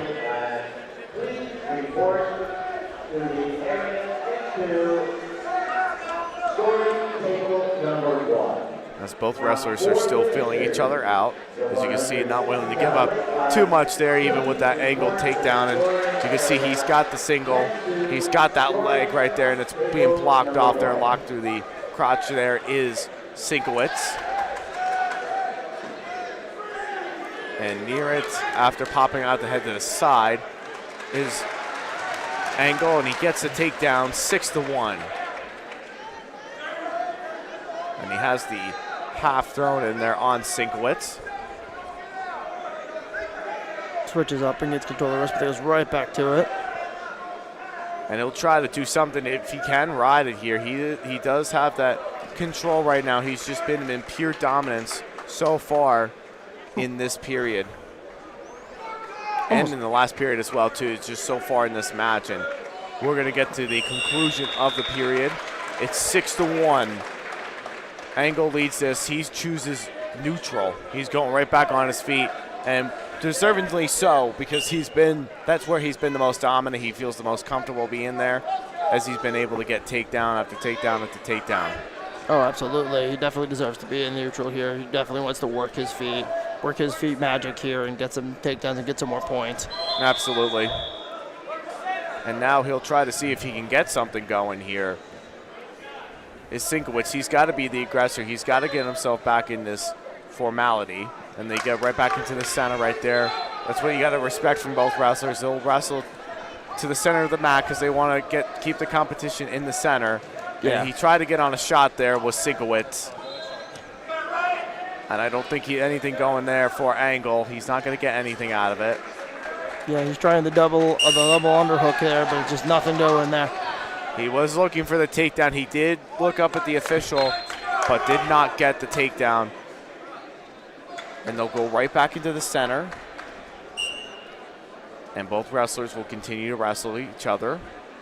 Minute 10 to go in the third period. Ryan Angle leads this, and stuffing the shot right there is Angle after that attempt by Sinkowitz. And spinning from behind, and Angle gets the takedown. 9-1, he leads it. Under a minute to go in the third period, as he has control of the wrist. Now he throws in the half Nelson. That's what I meant to say earlier. Not a half hold, the half Nelson. That's what he went for earlier. Yeah, because in wrestling, you can only do a half Nelson. You hear a lot of people talk about full Nelsons, but you cannot do a full Nelson in folk-style wrestling. Right. And now he might get something going here. He has the claw right there. He is trying to break apart both wrestlers. Or excuse me, he is breaking apart Sinkowitz. Now he's trying to throw in the three-quarter Nelson move, and he doesn't get successful anything there. Sinkowitz might be able to get the escape right here. He's at least near it, but Angle is still in control. 5 seconds to go in the third period. And after 3 periods, Ryan Angle of Ridge is your 157-pound champion here at the Region 4 Finals here at Union High School. Congratulations to Ryan Angle of Ridge for a phenomenal performance at 157. We like to take the time to thank our title sponsor for today, Ivy Rehab Physical Therapy. At Ivy Rehab, we offer comprehensive care for every age. We offer broad insurance acceptance and personalized treatment plans, ensuring patients receive the quality of care they deserve. The best part, you can see a physical therapist with or without a prescription. If you're in pain, schedule an appointment today at ivyrehab.com/appointments. You can also scan the QR code on your screen to learn more about our treatments and specialties. Take control of your health with Ivy Rehab Physical Therapy. Thank you for your financial support for today to bring us the action here at Union High School, at West Orange High School, and Mount Olive High School for all of the region coverage we were bringing here today. And today's broadcast is presented by Champion Athlete Sports Nutrition, Apex Wrestling School, the Harrington Company's Performance Trophies and Medals, and Farm Coffee, the official sponsors of GardenStateHSWrestling.com's live wrestling coverage. James Clarke here, along with Mark Sirdashney, bringing you the action here at the Region 4 Tournament Finals at Union High School. As you can see, the medals being handed out there. Congratulations to all of our medal winners. at 150, including champion Jackson Bush of Del Val. Amazing performances from all 4 gentlemen here in this tournament. Of course. Great job by 4 wrestlers. And now we're going to get ourselves going here to the 165-pound final. And coming up here at 165, we have Matthew D'Eduardo from Bridgewater Raritan, who's going to be facing up against John Zero from Paramus Catholic.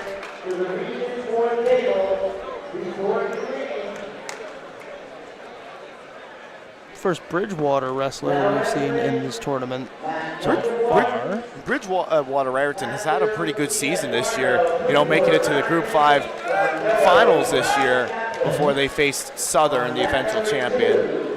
But great season by Bridgewater Raritan this season of what they've been able to do, and they have a representative here in the finals today, in the Region 4 finals.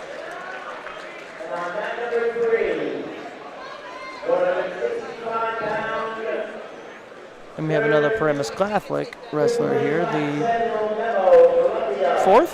Nope. I want to say representative today. 4th? 3rd or 4th? 4 or 5? We've seen, this is the 4th one that we've seen today. If you want to count the 3rd one, maybe we could technically say 5, because we did cover the 3rd place match earlier at 150.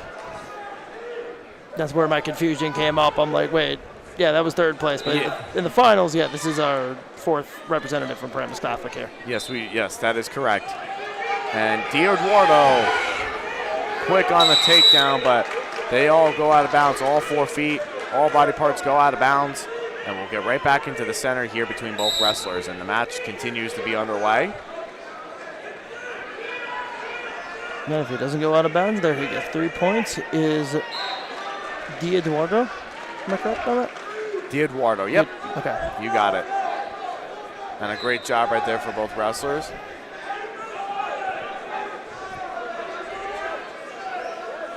Another shot attempt at by D'Eduardo here, getting the single leg.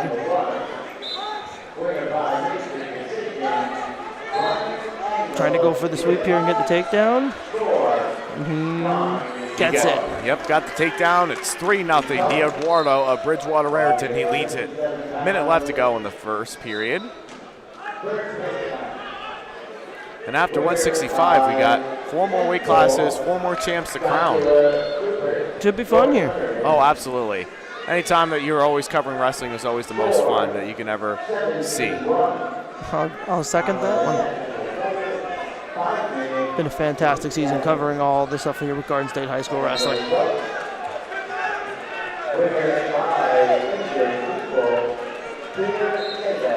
As we have a shot right there taken by D'Eduardo. Wow, what a... If I haven't seen a beautiful takedown than that was the... If we could get a picture of that takedown right there by D'Eduardo, that has to be the takedown of the day. That was amazing. What a maneuver there by D'Eduardo. If we had the instant replay, the Forum Coffee instant replay with us, Mark, I would play that a million times over throughout the day. Like, that's just, that was the best. I don't think I've ever seen a more beautiful takedown than that. And I don't think I've seen one that beautiful either. Mwah, that was amazing. After 1 period, D'Eduardo leads this. It's 6-1. Zero is going to take bottom to start the 2nd period. I'm sure you guys will talk about that one on the podcast at some point. Wow, what a move. And he's going to cut Zero. He thought about doing it again. He thought about it. And he got him. He's got him caught. Got the takedown right there, 9-2. He tried to get a throw in. He did get a throw in, but he was going to try and stick him. But came out only with just a takedown. But he definitely can continue to work here. 11-2. They're calling it 11-2, so they must have gotten to.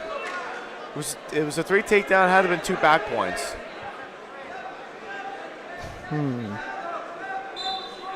Should one of them possibly been a reversal and not a takedown? No, it was definitely a takedown because he cut Zero. Okay. So it had to have been given the 2 back points very quickly. Something that we probably did not see. So it's 11-2. D'Eduardo leads this. And he gets out. He's going to cut 0, 11-3. Still in that major decision territory. Both the Bridgewater coaches standing up here. They're saying something about the score, I think. Not 100% sure. No, they're just trying to coach up their wrestler just to continue to wrestle and be aggressive, just push the pace. And now he's going to get the takedown. And he's got back points coming right here. He gets the pin.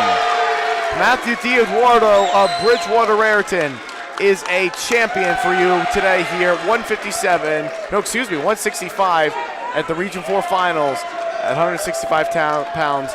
Matthew D'Eduardo, Bridgewater Raritan, congratulations on a job well done. And good luck to this wrestler going down to Atlantic City. It is going to be something special to see this wrestler. You might see that move on social media here as we talk about it.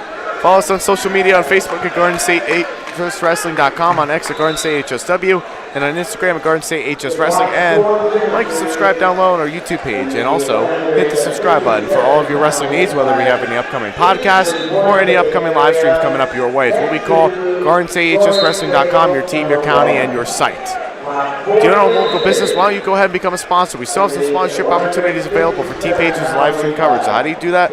Look for the Your Logo Here button, or you can send an email to admin at GardenStateHSWrestling.com. We'll get back to you within 24 hours, and we can definitely help make you the star of the show here at GardenStateHSWrestling.com. We are the premier high school wrestling coverage in the state of New Jersey. No question about it.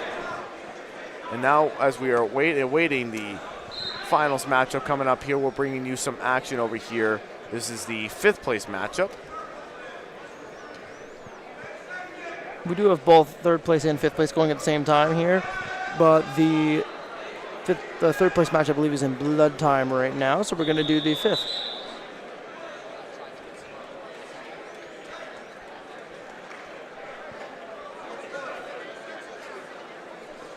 As we have a wrestler from Columbia, I believe, and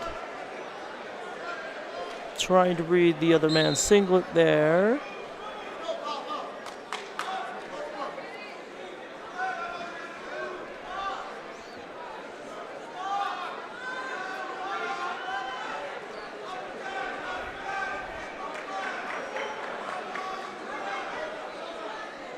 And this one is at 165 pounds. It is currently a 1-0 score with 1 minute 49 seconds left in the 3rd period.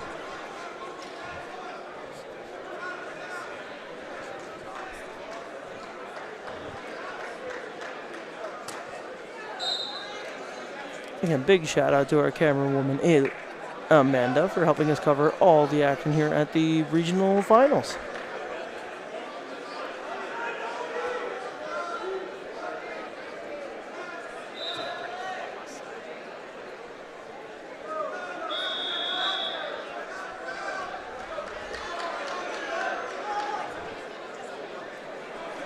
One nothing lead here going in.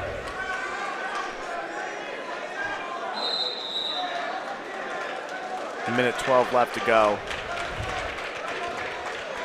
In this 5th place matchup, we have Mimo from Columbia, and we have Wolzak.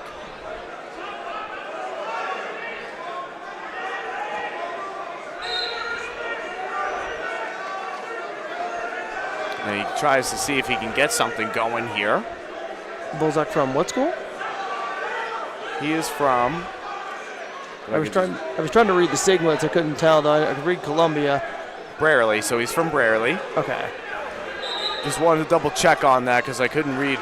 Sometimes on track wrestling, they give you like the abbreviated team name. So sometimes if you have to look over to the bracket, they'll give you the school name. And then as they advance on, they just do the initials of the school. So I was trying to read the singlets. I could read the Columbia one, but I couldn't read the other one. Yeah, all good. I got you covered. I've been around wrestling for a long time. I can decipher some things. I've come a long way in terms of since they've realigned regions and districts. You know, I've definitely come a long way to kind of figure out each of the schools and their mascots and their singlet styles and everything. And the most notable one is the Kittatinny singlets. I don't think you're never going to mistake them if you've been around wrestling for so long. Well, yeah, even just being at that tournament, seeing the blue and silver.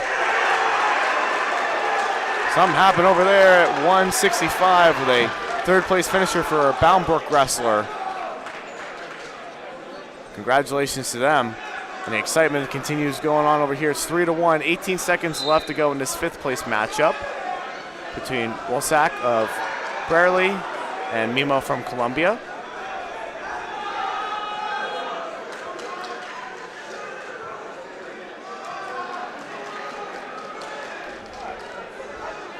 And he's in that front headlock position right there, and Mimo.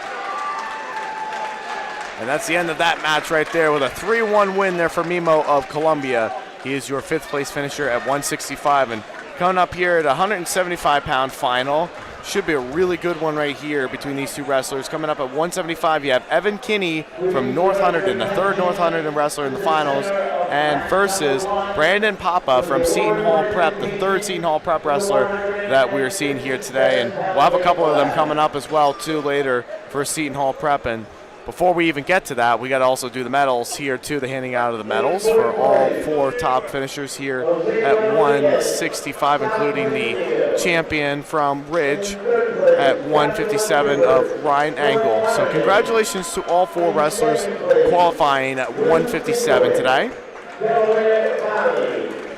the 2025 region, the board champion, is the 157. As I'm also, as we said earlier, we're also at Region 2 at Mount Olive High School, bringing you the Region 2 Finals boys tournament there. So if you want to tune into that, Donald J. Brower is on the call there. And we are also at Region 3 at West Orange High School with John Kovach on the call. So if you want to also tune into that as well, please go ahead and do so. Tune into all the wrestling coverage that we have going on here for all the wrestling that we have. And then we're also here at Union High School. Mark Sirdashney and myself, James Clarke, are also here. And we're covering all the great action here at Union High School. Absolutely so. And the match will start up here as soon as the anklets get put on for both wrestlers. You'll see Papa in the red ankle bracelet, and you'll have Kinney that is going to be in the green.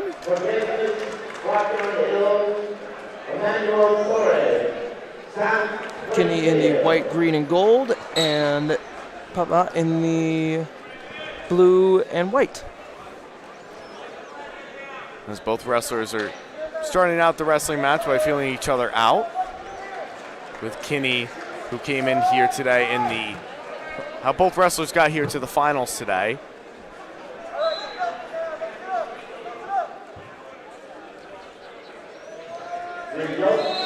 As Kinney gets the three there, and possibly even more than that. Almost had the throw attempt there, and possible stick.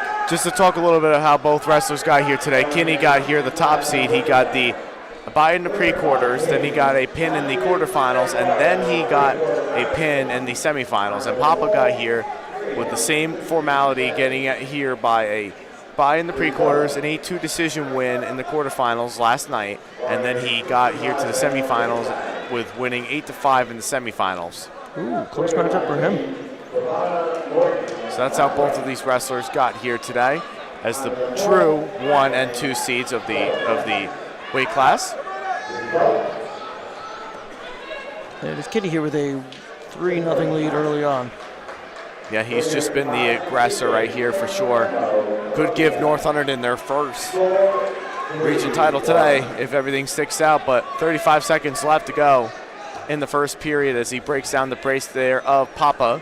I think Papa will be given Seton Hall Prep there for, no, did we have a Seton Hall Prep champion already? We have not seen them yet, but we do have 2 more of them coming up at 190 and 215 respectively, with Clarke Ridge at 190 and Rocco Salerno from at 215. So one of those wrestlers will give them, including Papa could be one of them as well too, and unless if Kinney can say otherwise, he might be able. He got the 3 back points there right at the end of the first period and extends the lead. It's 6-0 Kinney from North Hunterdon leads this over Papa of Seton Hall Prep. Defers is Papa, and Kinney is going to go underneath to start the second period with a 6-0 lead. And so regardless of who wins this here, we will have a new region champion. We'll have our first champion. Absolutely. One of them is going to come out on top. One of them, there's always got to be a winner. As both wrestlers stands, and you can see Kinney trying to see if he can break down the base there, if he can do something. But a claw right there by Papa brings Kinney to his back. And that might be good enough for 4 back points, and it is. So he gets all 4 back points right there. Is Papa of Seton Hall Prep. Oh, no, he gets just the 3 back points. Okay. Got only 3 back points. I thought he was going to, it looked like he gave 4. I thought I saw 4. Should be 4. I saw 4 myself. I think that might be a mistake by the ref there. That should be 4. I did see him. He did indicate 4. I just think the head table, I don't know if they got the full. No, I think the ref only gave up 3. He only put up 3, which is just not right. That should have been 4. Because he did 4 swipes. Yep, yeah, you're right. You're absolutely right about that. But either way, it's 6-3 right now, as for now, on the scoreboard. They might take a look at that in just a little bit. As you can see, both wrestlers, you see Papa still riding tough on top, and they're going to get right out of the center of the mat. And they'll get right into the center with Kinney still on bottom. It is 6-3. Kinney leads this. Yeah, I'm not sure what happened there. 6-3 lead here. As Kinney stands, see if he can break down the base there, see if he could try to break something going there. And he almost looked like he was going to give out the escape, but instead he has control. Now he has the single leg, and he might be able to break him down. He might be able to trip him right here. He's got to do it, but if he's going to do it, he's got to do it quick. And Papa's going to get hit with a stall warning. Got hit with a stall warning there, the first one of this bout. 20 seconds left to go in the second period. And they're still continuing there as Papa of Seton Hall Prep, as he's still on top. And he throws in the left leg there on Kinney. Can Kinney do something here to maybe even get a reversal at the end? And not enough time to be able to do anything with that. 6-3, and Papa rode out the entire second period and got 3 back points. And Papa's going to go neutral here. That's a big thing right there for Papa. He's been pretty dominant in the last period, and this will make things very, very interesting and exciting to watch here going into the third period. What will happen? Yeah, you want to see if he can build off the momentum he had in the second here and get those 3 tying points. And he might be able to do that. I think, once you put a wrestler on your back, I think that's where your momentum shifts a little bit. You make things a little bit tighter. But Kinney's going to do something here and trying to get a takedown of his own. It's blocked off there by Papa. But he's trying to hook onto the leg right there, and Kinney's going to get the takedown. And that's all he gets. And that's all he gets. It's just a takedown, no back points on top of it. Just a takedown. Because what happened was that toe lifted up and just momentarily just got right out of bounds, and that's why they stopped it right there, because they were also right at the edge there too, almost on the wood floor. Yeah.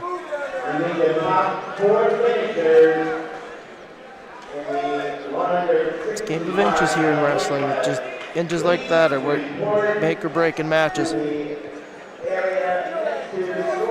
He has that arm bar. Is Kinney. We'll see if he can do anything with it. He's got to run it here.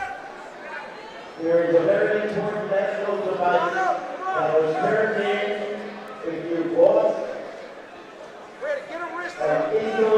Trying to see what else Kinney can do here. He might be able to get something. He's already up. It's 9-3. He woke up a little bit in the third period and got something going, and he's got the hammer lock right there is Kinney. Well, he needed to wake up a little bit. He let Papa dominate that entire second period. He did. And now they splitting up the legs there, and now getting more. Going to try to get some more back points there. It looked like it was going to be more back points was Kinney, but nothing there for him. And now he's got the arm bar thrown in, is Kinney. And he's going to try to run this. with 15 seconds to go. He might be able to run something here. He's getting the back points. The back points are coming. He doesn't want to run this. He wants a pin. He wants a stick. He definitely wants to end things on an exclamation point, a reversal there on Papa. But not enough time to do anything there, and it's a 13-5 major decision win here for Evan Kinney of North Hunterdon. He is your champion at 175 pounds. Congratulations to Evan Kinney for giving North Hunterdon their first region champion of the year, and congratulations to him as he goes down to Atlantic City, as well as Brandon Papa of Seton Hall Prep. This should be great to see what both of these wrestlers can showcase going into next weekend. Today's broadcast is presented by our title sponsor for today, Ivy Rehab Physical Therapy. At Ivy Rehab, we offer comprehensive care for every age. We offer broad insurance acceptance and personalized treatment plans, and ensuring patients receive the quality of care they deserve. The best part, you can see a physical therapist with or without a prescription. If you're in pain, schedule an appointment today at ivyrehab.com/appointments. You can also scan the QR code on your screen to learn more about our treatments and specialties. Take control of your health with Ivy Rehab Physical Therapy. And we're finishing up here. 53 seconds left to go in that third place matchup right there. 175. Yep, 175 right there. Had a little bit of a brain fart, so I had to think of myself really quickly because it's been a good day so far. And here at 175 pounds, we have Kavanaugh from Pingree and Triola from Paramus Catholic. And that looks like that just ended right there, too, with the winner of the third place match. And then coming up here at 190 pounds in the finals, we have Jake Zemski from Westfield, who will be facing up against Clarke Rich from Seton Hall Prep. Another Seton Hall wrestler coming in to the finals wrestling here today. The question is, will he be able to get Seton Hall Prep's first region championship of the year today? We will find out momentarily. Shout out to Coach Mascola, too, who's been by our cameras today. Shout out to him, and shout out to performing and putting a good team together this year for Seton Hall.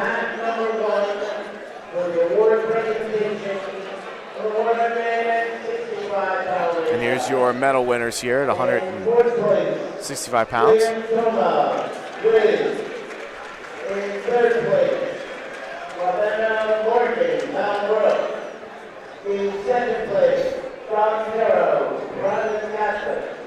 And the 2025 Region 4 champion, the 165-pound weight class from Bridgewater, American, Eduardo. So congratulations there to all of the 165-pound champions.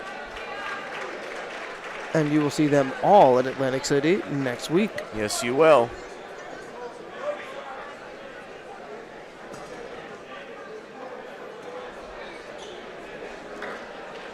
Now wrestling at number 1. And again, here at 190 pounds, we have Clarke Rich from Seton Hall Prep, who's going to be facing up against, from Westfield, Jake Zemski. Seton Hall Prep. At number 2, the Ron Small, Bridgewater American, Andrew Adams, Galway. At number 3, As both wrestlers have their ankle bracelets on. Sean O'Neill, Somerville. Talking to their coaches a little bit, both men. And the match underway here. And after 190, it'll be 2 more bouts to go, 2 more finals to go, and they'll get stoppage right there. A little bit of some excitement there, a little bit of jitters from both wrestlers. Well, I don't blame them. You're in the finals of the region tournament. You're going to have some jitters. The top seed from Zemski got here with the bye in the pre-quarters, got here in the semifinals with a pin, and got a pin in the semifinals. And for Rich, same formality, except he pinned in the pre-quarters, pinned in the quarterfinals, and then he pinned in the semifinals earlier today to be able, and that's how both wrestlers got here to the finals today. Shout out to Chris, our tech director, for definitely being a huge help today putting together everything, making sure that that we're getting everything that we needed on the commentators' end. Shout out to Chris and all he's done this season. As Rich gets the takedown here early, gets 3 points. Zemski gets the takedown right there, 3-0, and no back points were given, even though there was a little bit of back exposure, but still no back points given.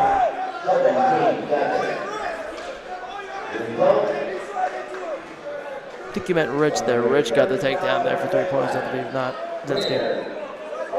It's Rich there. No, it was Zemski. Zemski got the takedown. Zemski's on top. You can see the blue and the white, and then Rich is on the bottom there. With the camo blue. Nope, it's Zemski. Zemski. See, look at the ankle bracelets right there. Zemski's wearing red. Oh, okay. Never mind. Yep. Yeah. So it was my turn for a brain fart eventually. Everybody does. It's all good. And Zemski in a nice mat return there.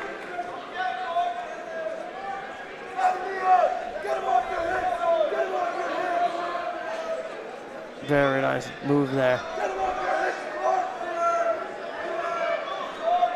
10 seconds left to go in the first period. As he's going to just ride out the rest of this first period here. And after one period, Jake Zemski of of Westfield leads this 3-0 over Clarke Rich of Seton Hall Prep. It's going to be Zemski's choice. He's going to go underneath the start. And he's looking over to Coach Mescola is Rich. He's going to look over to him and see if he wants to cut him right there. Start with the optional start, but then okay, so he did. It looked like he was looking over. He was a little hesitant on doing it, and he wanted to go right back on his feet, and that's kind of where he was looking in that spot.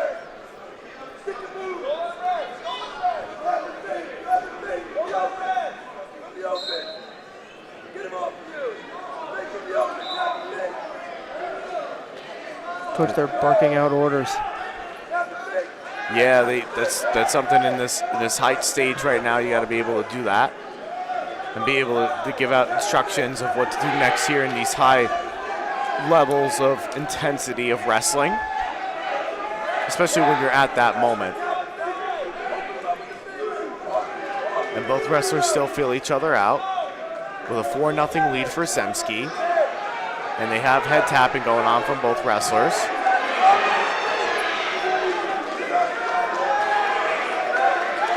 And continuation of wrestling are both wrestlers.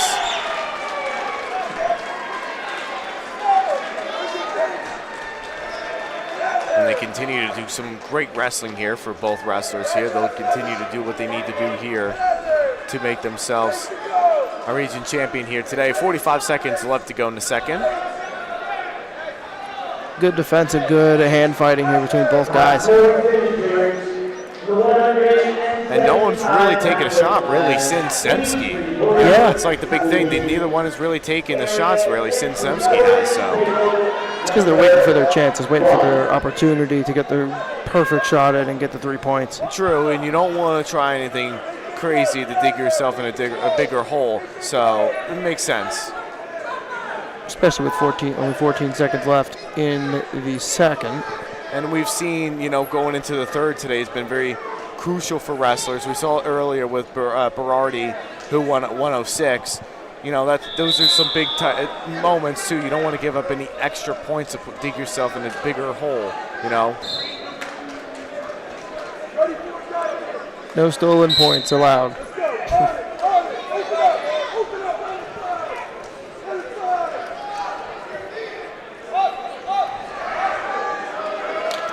And nothing doing there for either wrestler, and they go out of bounds, and they'll get a restart here in the center of the mat.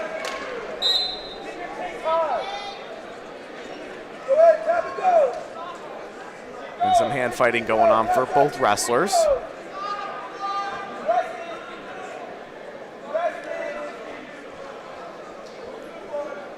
And a 4-0 lead for Zemski. Please report to the area. Rich is got to try to be aggressive here if he wants to come back here. He's being way too passive.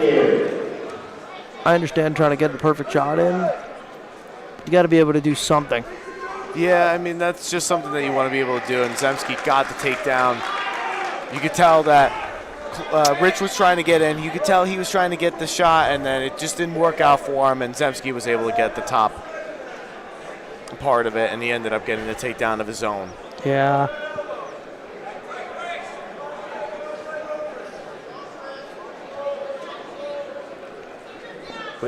With 45 seconds left to go in the third. That's the risk of having to be able to take a shot. That's the risk you have to take. Yeah, you do, and especially in this late in stage too. You have to. And Zemski's going to cut Rich, and Zemski is going to see if he can get something going. He has a single right there. He's going to bring Rich right back down to the mat. He's in major decision territory with a 10-1 lead. 25 seconds left to go in the third.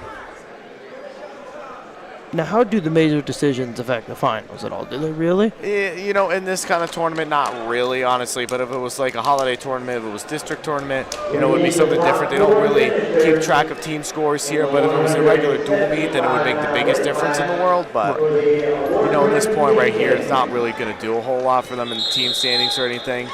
But either way, Jake Zemski of Westfield is your Region 4 champion at 190 pounds. Congratulations to him on a great dominating performance there on Clarke Rich of Seton Hall Prep. Do you own a local business? Go ahead and become a sponsor. We still have some sponsorship opportunities that are available for team pages and live stream coverage for the 2024-25 season. So how do you do that? Look for the Your Logo Here button that you see in the red text in the black box on the right-hand screen on your team's page, or you can send an email to admin@GardenStateHSWrestling.com. We'll get back to you within 24 hours, and we could definitely help make you the star of the show for any upcoming live streams that we have coming up. I know we're at the end of the season, but if you want us to come in next season and definitely give you the best recognition of wrestling that we know that you want, you know, we could definitely help you out with that. If you want to become a sponsor, we can definitely help out your business and help your business grow and do everything that we need to do at GardenStateHSWrestling.com. And you can follow us on social media at Facebook at GardenStateHSWrestling.com, on X at GardenStateHSW, and on Instagram at GardenStateHSWrestling. And like, subscribe down below, and also hit the subscribe button for all of your wrestling needs. It's your team, it's your county, and it's your site. GardenStateHSWrestling.com. As we have the medals being handed out here at 175 pounds, with Evan Kinney of North Hunterdon being your Region 4 champion. Congratulations to him, and congratulations to all the top 4 finishers here at 175 pounds. And then now we're coming up here at 215 pounds. We have Rocco Salerno from Seton Hall Prep, who's going to be facing up against Timothy Smith of Elizabeth. As you can see, both wrestlers are putting on the ankle bracelets. You'll see Salerno in the green, and then you'll see Smith in the red anklet. I do believe this is the first time we've seen 2 ankle bracelets at once. A lot of times you do see one, but in big tournaments like this, they like to just have 2 in case like one does fall off in the process or whatever. So, you know, a lot of times you'll see both or you'll see one. I'm not sure if Smith has either of them on. Doesn't look like he has either one on. His calves are just so big they don't fit.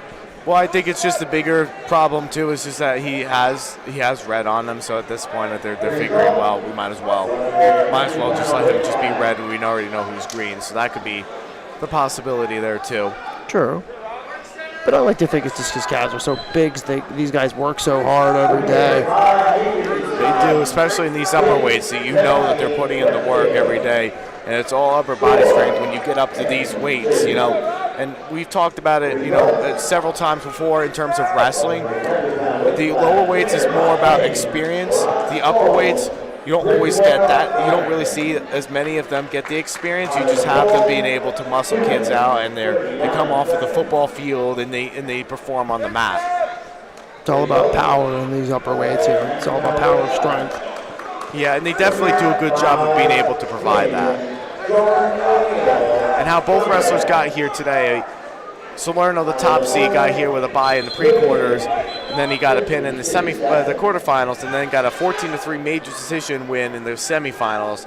As for Smith, is the second seed. He got in the pre-quarters a tech fall, 18-3, and a major decision in the quarterfinals, and then got a 1-0 decision in the semifinals, and that's how both wrestlers got here today to the finals with 20 seconds left to go in the first period.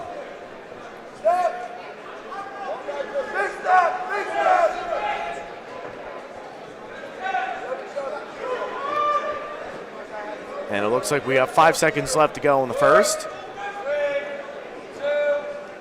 And that is the end of one period. We have a 0-0 tie, and the flip of the coin goes to Salerno. And he chooses bottom. And that's definitely going to do some good things there. And he chose bottom. Salerno chose bottom, and Smith decided to cut Salerno. And that makes it a 1-0 lead for Salerno after that cut right there. Interesting decision there. Very, very interesting. But I think the reason was because I think he's seen Salerno from earlier. You know, one of those really good wrestlers for Seton Hall Prep, and I think he wanted to just kind of see what he can do on his feet and just hold out as much as he can. You know, even if he just holds a 1-0 lead.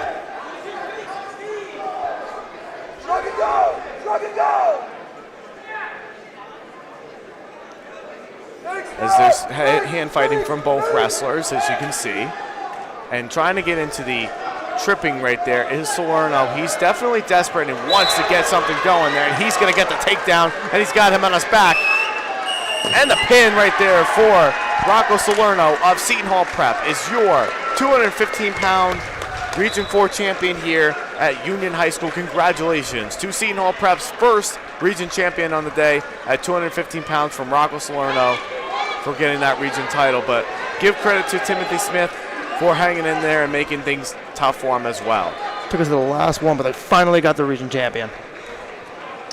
We'd like to take the time to thank our title sponsor for today, Ivy Rehab Physical Therapy. At Ivy Rehab, we offer comprehensive care for every age. We offer broad insurance acceptance and personalized treatment plan, ensuring patients receive the quality of care they deserve. The best part, you can see a physical therapist with or without a prescription. If you're in pain, schedule an appointment today at ivyrehab.com/appointments.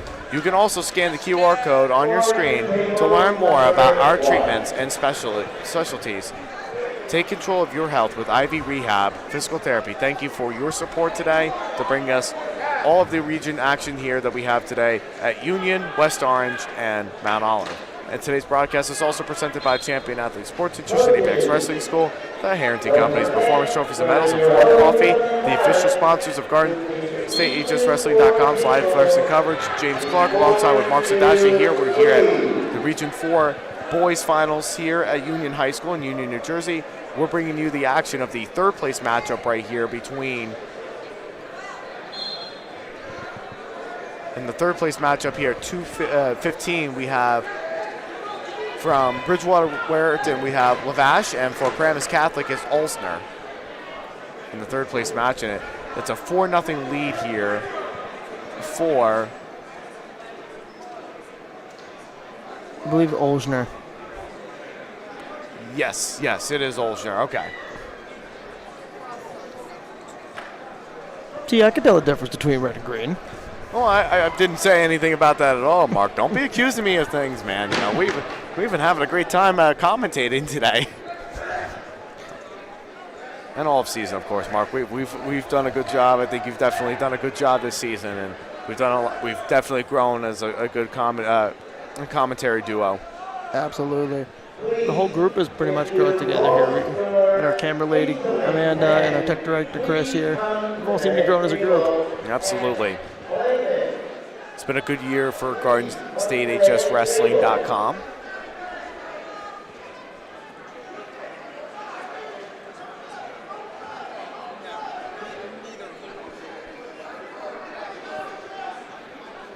As you can see, a 4-0 lead here for Olsner.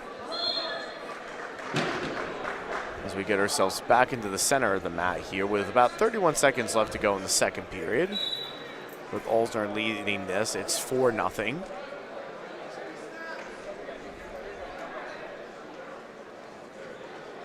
Big shot attempt there.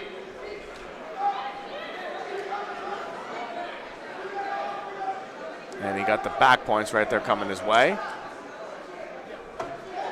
And will he get the stick here? I think there's a good possibility he might.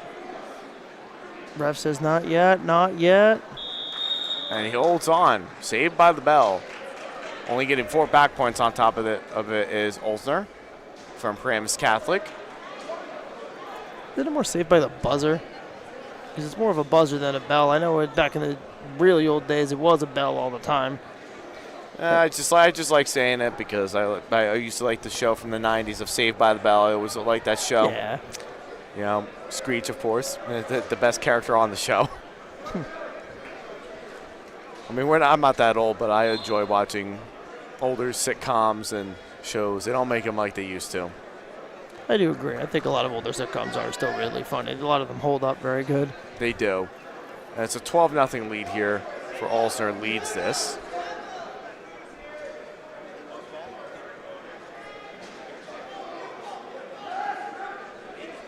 This is just a big muscle show here. Both men keeping locked up here. But that's what you bring up in the upper weights like this. It's all about muscle, so it's all about power and strength. It is. And he's going to get the takedown right there. It's a tech fall right there, I believe. Yep, it's a tech fall. Okay. So sometimes I wonder, sometimes they'll let it go a little bit until they work on a pin, but they just ended it right there with a tech fall there. And it looks like that Paramus Catholic's Olsner is going to be your third place finisher at 215. And then coming up here at 285, the last finals coming up here, we have Samuel Henry from Summit Chatham, who will be facing up against Cassidy Velasquez from Bayonne. The final match of the day at 285 pounds, and then we have the medals being handed out here at 190. Congratulations to all of our winners.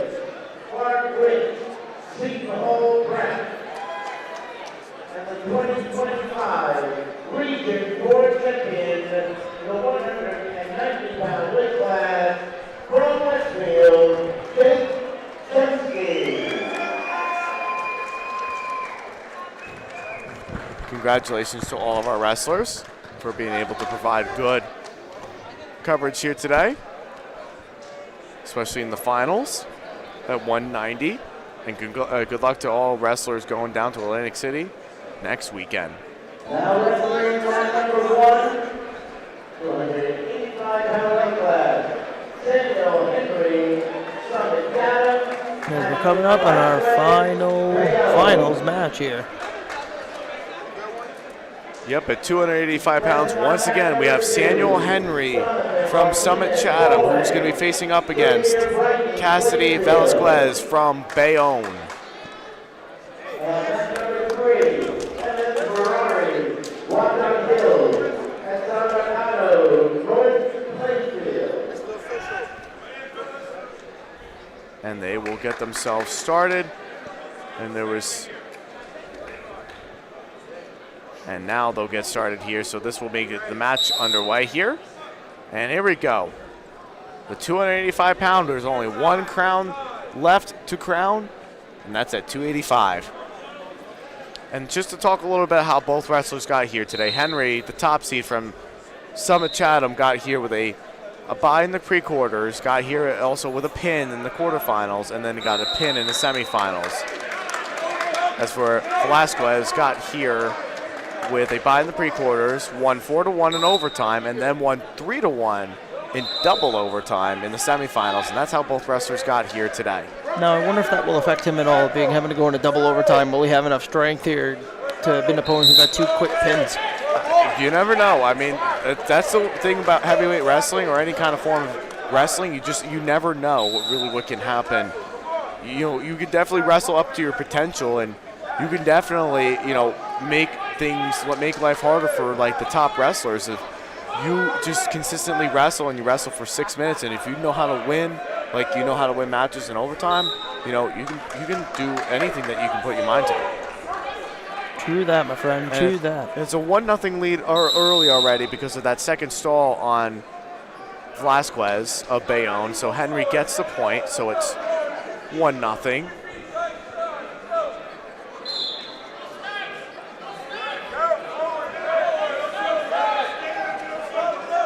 So big lockups here early. Yes, a lot of really good wrestling going on.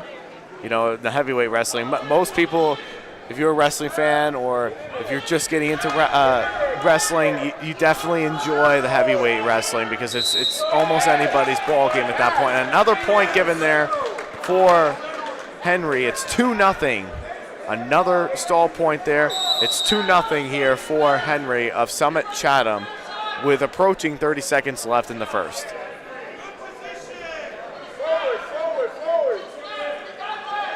And we'll see what he can do here and try to see if he can get a takedown of his own. So nothing doing there yet for either wrestler. His coach is even saying, forward, forward, trying to tell him to urge you on to get that takedown.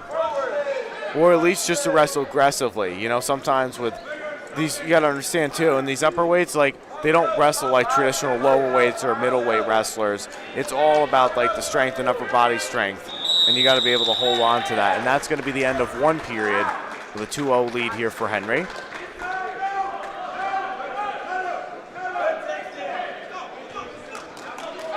And Velasquez chooses bottom here.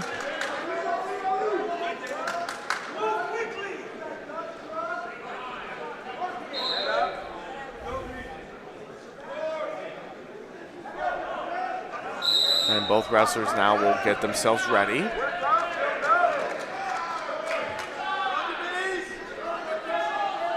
You see both wrestlers still feeling each other out. With Velasquez on the bottom. Henry's got that arm hooked like that on the one side. Yeah, I mean, he's definitely doing everything he can to get there at that point. And he's going to see if he can get something going as they have, as he's still continuing the ride there. And I almost wonder if he's going to get hit with a stall here again, is Velasquez. And if he does, at that time, it will be 2 points of a stall points, and that is going to get stoppage right there. And a stall warning on top.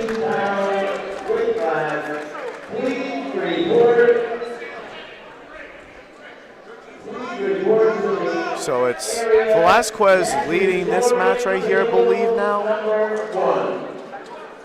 They don't have the ankle bracelets on, so it should be, so it's 4-0 Velasquez. Yes, okay, I wanted to make sure.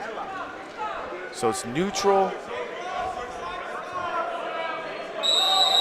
And they go, okay, all right, so the thing is of how that works is if you get hit with a fourth stall, you get the option to choose where you want to go. Yeah. And that's where they were like, nope, I'm going to go neutral right here. So they do get that choice after, once you get hit with another stall like that, after the first 3 stalls, and then the fourth one, they give you 2 points, and then you get a choice.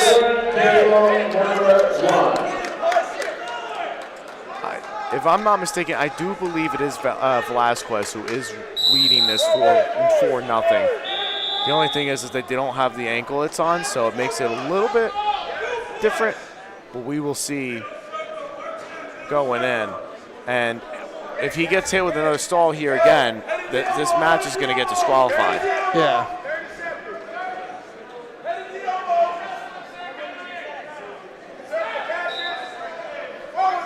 Let's see if he can get something here. Henry's got to get something going here. Yeah, I agree. He's got to really push into Velasquez, or he's going to just continue. Oh, and they go out of bounds. And they just land right into the hard floor. And it's going to be injury time for Red. Okay. So it is. Okay, so Henry is leading by 4-0. Okay, so he is leading 4-0 over Velasquez. Okay.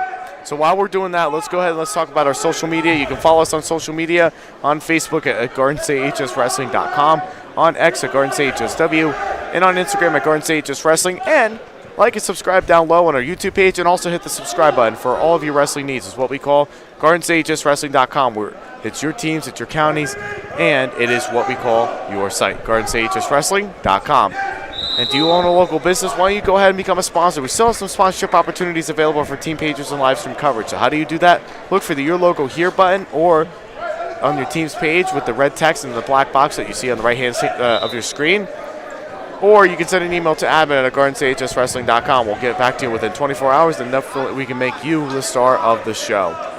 And we'll get back into the action right here at heavyweight after clearing up on that just a little bit. And 15 seconds left to go in the second period with Henry leading this as 4-0. Ladies and gentlemen, apologies about the confusion there. Just when they don't wear the ankle bracelet, sometimes it gets a little tricky to tell who's who. Yeah, it does, just a little bit. Just a little bit. But either way, we're following through and doing a good job of being able to do it. So either way right here. They just called the disqualification. Yep, and then that's it. Like I said, it was going to be, that's exactly how that was going to happen. When you stall out like that, that's exactly what ends up happening. So definitely a lot of respect there from all the wrestlers and the coaches and everything like that for that disqualification. So Samuel Henry of Summit Chatham is going to be your region champion at heavyweight. Please stay nearby. Your award presentation will take place immediately after the 215-pound weight class. Please direct your attention to the center. As we get our medal winners for, I believe, 215 pounds here. Stay nearby. We'll do your award presentation immediately after this run. I believe these are the medal winners for 200 or 215, I believe. Yeah, well, they'll do the 215 first. They'll give it a little bit for the heavyweight. They might just give it to the heavyweight right away after this one. So they just want to do the medals real quick. Timothy Smith Elizabeth, and the 2025 Region 4 champion in the 215-pound weight class from Seton Hall Prep, Rocco Salerno. Rocco Salerno from Seton Hall Prep, your 215-pound champion. Congratulations. And we'll see all these amazing wrestlers in Atlantic City next week. Absolutely.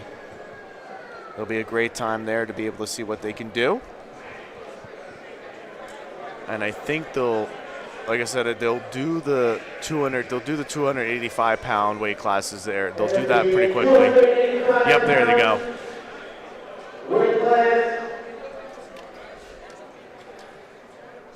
Please report to the area next to scoring table number 1. They're calling all the 285s, I believe, up because they're just going to give them the medals right away. Yes, they will. They'll just give it to them right away. They're calling it. I think they might be just waiting just a little bit just to make sure that they all kind of come together, and then they'll get their wrestlers. I mean, that's what it's all about. It's all about coming together and being good sports here.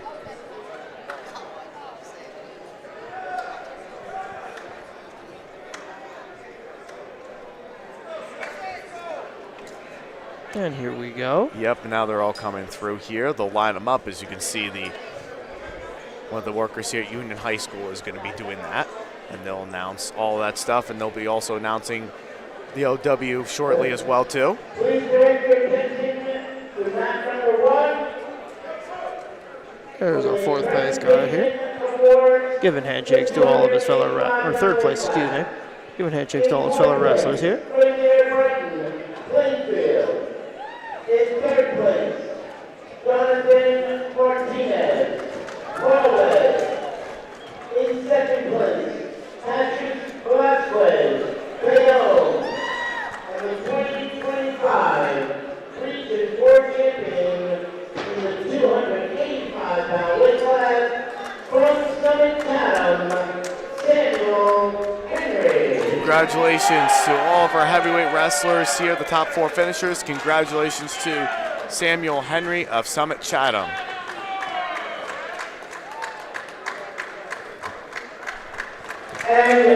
Follow us on social media, on Facebook at GardenCHSWrestling.com, on X at GardenCHSW, and on Instagram at GardenCHSWrestling. And like and subscribe down low on our YouTube page, and also hit the subscribe button for all of your wrestling needs. It's what we call GardenCHSWrestling.com. It's your team, it's your county, and it's your site. Do you own a local business? Become a sponsor. Sponsorship opportunities are still available for team pages and live stream coverage. So how do you do that? Look for the Your Logo Here button.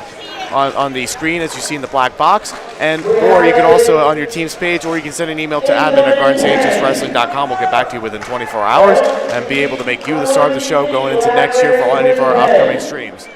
Today's broadcast is presented by our title sponsor. We'd like to take the time to thank them, Ivy Rehab Physical Therapy. Ivy Rehab Physical Therapy right here. At Ivy Rehab, we offer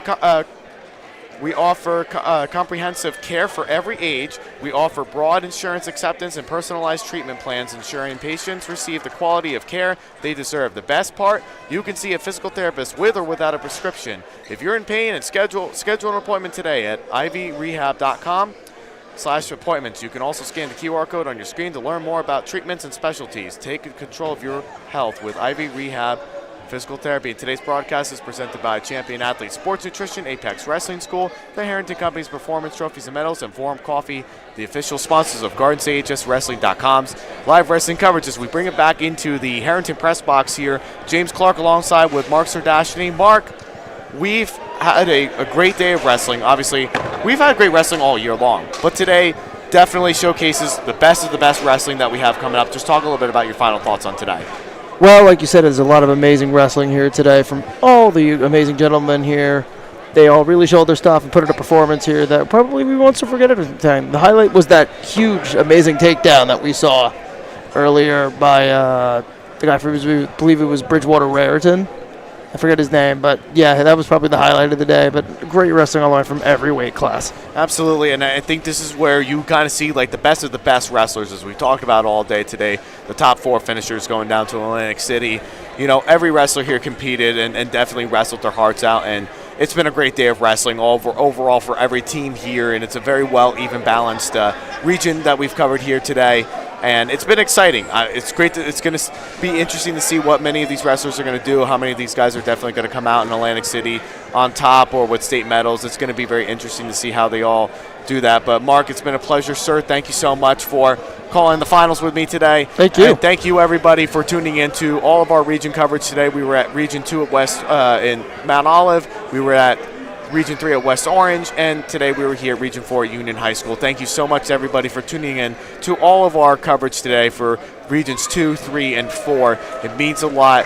We definitely are the premier high school wrestling coverage in the state of New Jersey when we say that. I know it sounds like a broken record, but we definitely do, and it's great wrestling coverage. We love doing this. So, everybody, from Amanda, the amazing camera woman, from Chris, the tech director, a great job by him as he gives a thumbs up to me, of course. Mark Sirdashney, James Clarke saying, thanks so much for tuning in. We will see you all next time. Have a great one, everybody. Thank you.